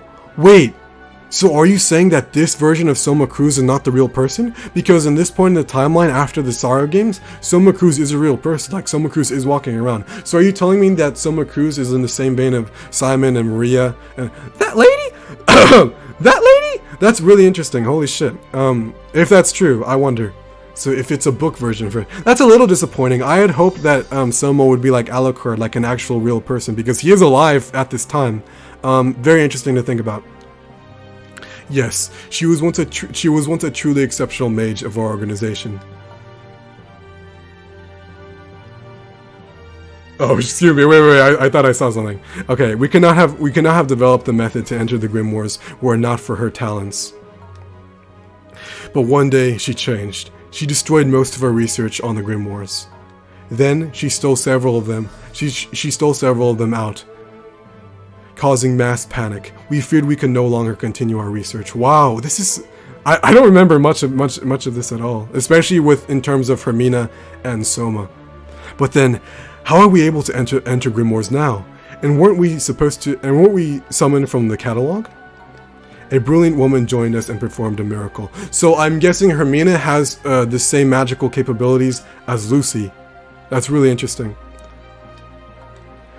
She was able to rebuild our research with what little was left. We're now fully recovered. Did I miss something? Oh, a brilliant woman who joined us and performed a miracle. That brilliant woman is Lucy, someone you're very familiar with. Yeah, so Lucy is her replacement? Lucy, whoa! It wasn't that big of a deal. Rebuilding something that is lost is sometimes more difficult than cheating, than creating something from nothing. Yeah. Oh man, what's that quote? It can be, sometimes people... What is the quote? Oh man, it's something Imp Lemon said in one of his videos. I think I'll put in the description of one of the next videos, if it's in the context with the topic. Stop, you're embarrassing me. The reason we can't summon people at full power is because Hermina took a part of the catalog with her. And I'm guessing Soma Cruz was included in the part she took. We never did find out why she acted in the way she did. That's weird. So I guess Grimoires act as like... I mean, the Sorrow games happening, I'm assuming, fairly recently in terms of Grimoire of Souls timeline. I guess having them be like inscriptions on what happened with everything related to Dracula so soon after is really interesting. Because every other Grimoire is like from hundreds of years before. All the characters are long dead now in real time, so it's interesting to see. We never did find out why she acted the way she did. But there's a good chance she is causing the chaos of the Grimoires. I'm gonna bet Death has something to do with it. Death having some influence on Hermina, and Hermina and Death both having influence on Soma. So the whole chain of evil all leading back to Death, I'm guessing. Yeah. But there's a good chance she caused the chaos of the Grimoires. So she's the one who instigated the entire story of this game. They seem to be after the Vital Soul. That means we'll likely meet again. Yes, we'll need to grab the remainder Vital Souls. We'll need to grab the remaining Vital Souls before she does. Lucy, what are you summoning next? Oh right, we're working on Maria now. Oh please don't. Grown up me! I can't wait to talk to her! I can't wait to talk to her either. Because I don't want to. I mean, no. Honestly, like, I love Maria Renard, especially, Symphony of the Night Maria. Like, I really like her character in Castlevania. I don't know if she's like one of my favorite Castlevania characters, but she's cool. not the most fleshed out, but like in terms of the game that she's in, she always has a big part in the game that she's in. She's really cool. And I don't know, I'm curious to see what she does with Maria, especially with Alucard literally being here after all of his experience. And everyone was teasing him earlier like, oh, pobrecito Alucard, you know, caring about Maria that much. It's cool to see. The situation is much more dire than imagined, now that we know Hermina is involved. We need all of you to help more than ever. Of course. Dude, and I got it. Okay, there's the achievement. Oh my god, I gotta read the chat. I know, I think I'm pretty behind after all that. Now I know the Maria voice. Oh man, yeah, that was the scene. Alucard fears the alpha energy Dark Soma emanates. He was, especially because it was. Oh man, I really loved all the. I said it before, but all the cues they took from Dawn of Sorrow, Soma's boss fight, super cool to see. How can I download this game? Apple Arcade. You might be able to get it by sailing the 7 seas, but other than that, I am playing like legitimately on Apple Arcade. I was lucky enough to get a 3-month free trial, so I have plenty of time for the Grimoire of Souls project. I think we should be done with the game. I want to say by next month. We should, by sometime next month anyway. I hope we're done with the game anyway. I think there's 8 chapters, but people were saying last stream that there was 10 chapters. So I guess we're like 40% done with the game. But yeah, if you want to play Grimoire, without sailing the 7 seas, if you want to play Grimoire, I think the only way is to legitimately have an Apple device and get Apple Arcade. And yeah, it's certainly an experience so far. I know a lot of. I really hope they it'd be so much more comfortable if I were just playing this natively on my laptop right here, and then I don't have to worry about syncing my phone to my laptop and everything. It's such a complicated process. I really do hope it comes, and I think it will. I believe it was leaked about Grimoire of Souls releasing on other devices outside of Apple. I think it'll happen eventually, but. Oh yeah, no Android, sorry. Yeah, my Soma. Richter won Soma. Yeah. Isaac's mother, bro, I don't know if she's related to Simon. I'm not Simon, wait, what? No, if Hermina, that's her, Hermina, if Hermina is related to Simon somehow, that's going to be really wacky. How would they even approach talking about that? That's going to be super, super interesting to see. Do you think the stone a gargoyle Alucard becomes in Symphony of the Night is in demon form? Okay, so the scenario in my head with the Alucard's stone gargoyle form, which by the way, when I was playing Harmony of Despair, like the stream before the Konami Stocke stream, that's when I last played Harmony of Despair. Great game. I should go back to it sometime, maybe soon after, but Grimoire is what I'm focusing on in terms of when I want to play a video game, I guess, especially because, you know, this is the project for the channel right now. So the way before I get to how I interpreted the gargoyle, in Harmony of Despair, Alucard has a chance of turning into it as well. So if you get hit by one of the stone Medusa heads, I was surprised to see him transform into it in Harmony of Despair. I was completely caught off guard. I'm like, oh my god, the fact they brought that over straight from Symphony, it's a super, super nice detail. I have no idea if he even turns into the gargoyle in something like Dawn of Sorrow. But like, it's cool to see. Castlevania 3? Gargoyle and Castlevania? No. But the way I always interpreted the gargoyle is kind of him and Dracula duking it out like that in 1999. I think Alucard would have transformed into it in 1999 to really stand a chance against Dracula's demon form. And that sounds really fanfiction-y now that I'm saying it out loud. Well, like, imagine that, bro. Seeing Alucard's demon form fucking in full form, because it's only been foreshadowed in Castlevania, in Symphony of the Night specifically, and Harmony of Despair, as I just said, that gargoyle demon form that Alucard has only really been foreshadowed to. And I really think in 1999, Alucard would have maybe hulked out into it. I could see a really dope scenario in my head of that happening. That's what I always kind of thought they were building up to. I always thought they kept that in mind. So when Alucard, maybe not with Julius, because I like to think they maybe fought with Dracula a couple times in 1999, concluding in Julius finishing him off, of course, and then cutting him off, etc., etc. Y'all know the lore. But yeah, I think very fanfiction-y. Not that I'm saying it. But man, I really hope in some form of Castlevania media to see Alucard go into that demonic form. Holy shit, it would be super, super cool. And I think the design that we saw in Symphony is dope too. But yeah, oh my god, it's cool. Band ending of Dinosaur was, but not gonna lie, Julius mode is one of the best modes in it's one of the best bonus modes in the series, if not the best, if not the best in Castlevania. I think there's definitely competition. I'm gonna oh my god, I don't know what happened right now. I'm gonna defend Sisters mode until the day, until my last breath. You know, I enjoyed Sisters mode, and I'm aware people hate Sisters mode. But I'll defend Sisters mode. I don't care what anyone says. But I mean, off topic. But yeah, no, Julius mode I think is definitely one of the best bonus modes as well. Yeah, no, the gargoyle, the stone form, that's like his demon form, man. That's how I interpreted it.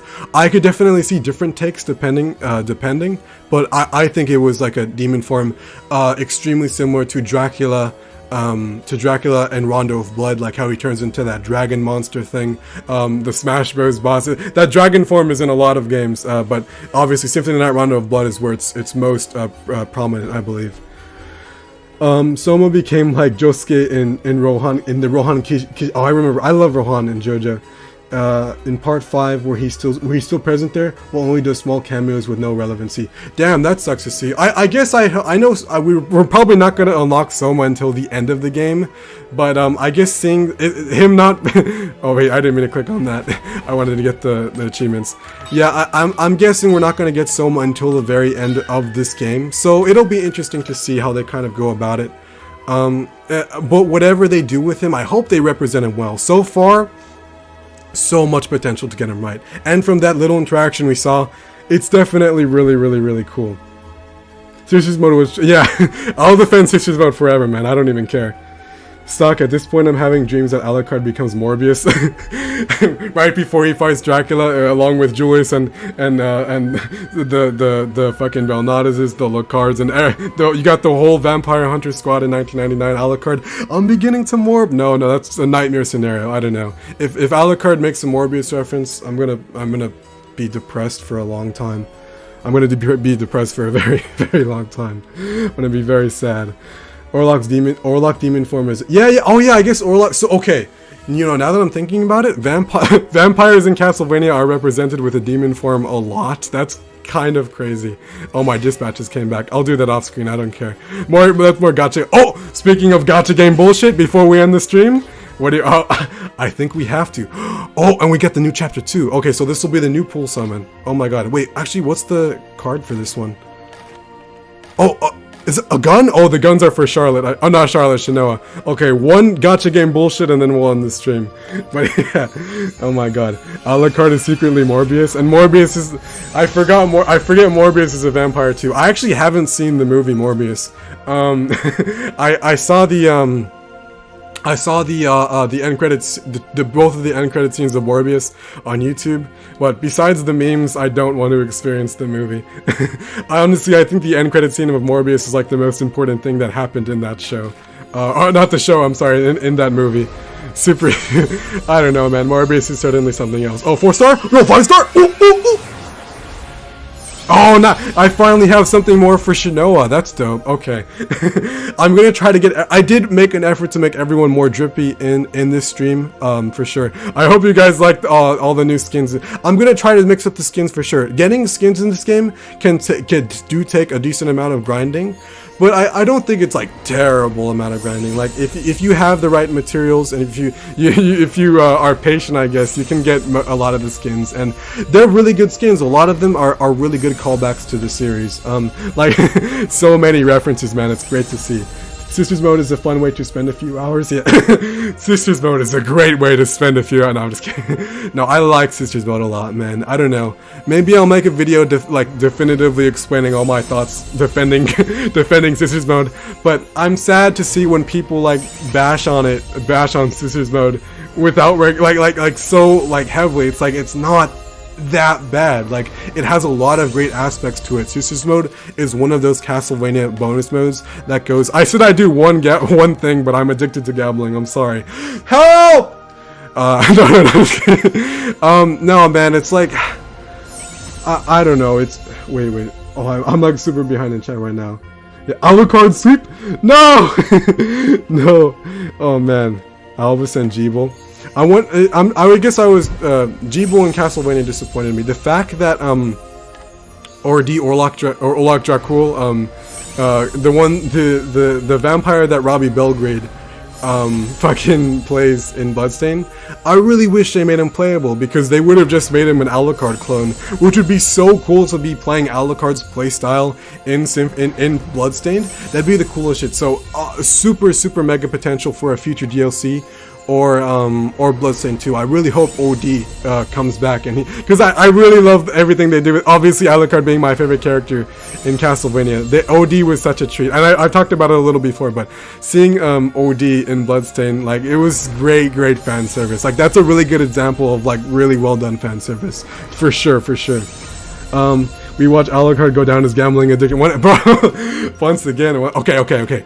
One more. This is the last time, and then we'll end the stream, I think. But what time is it actually? I don't even know what time it is. 7:22. Okay.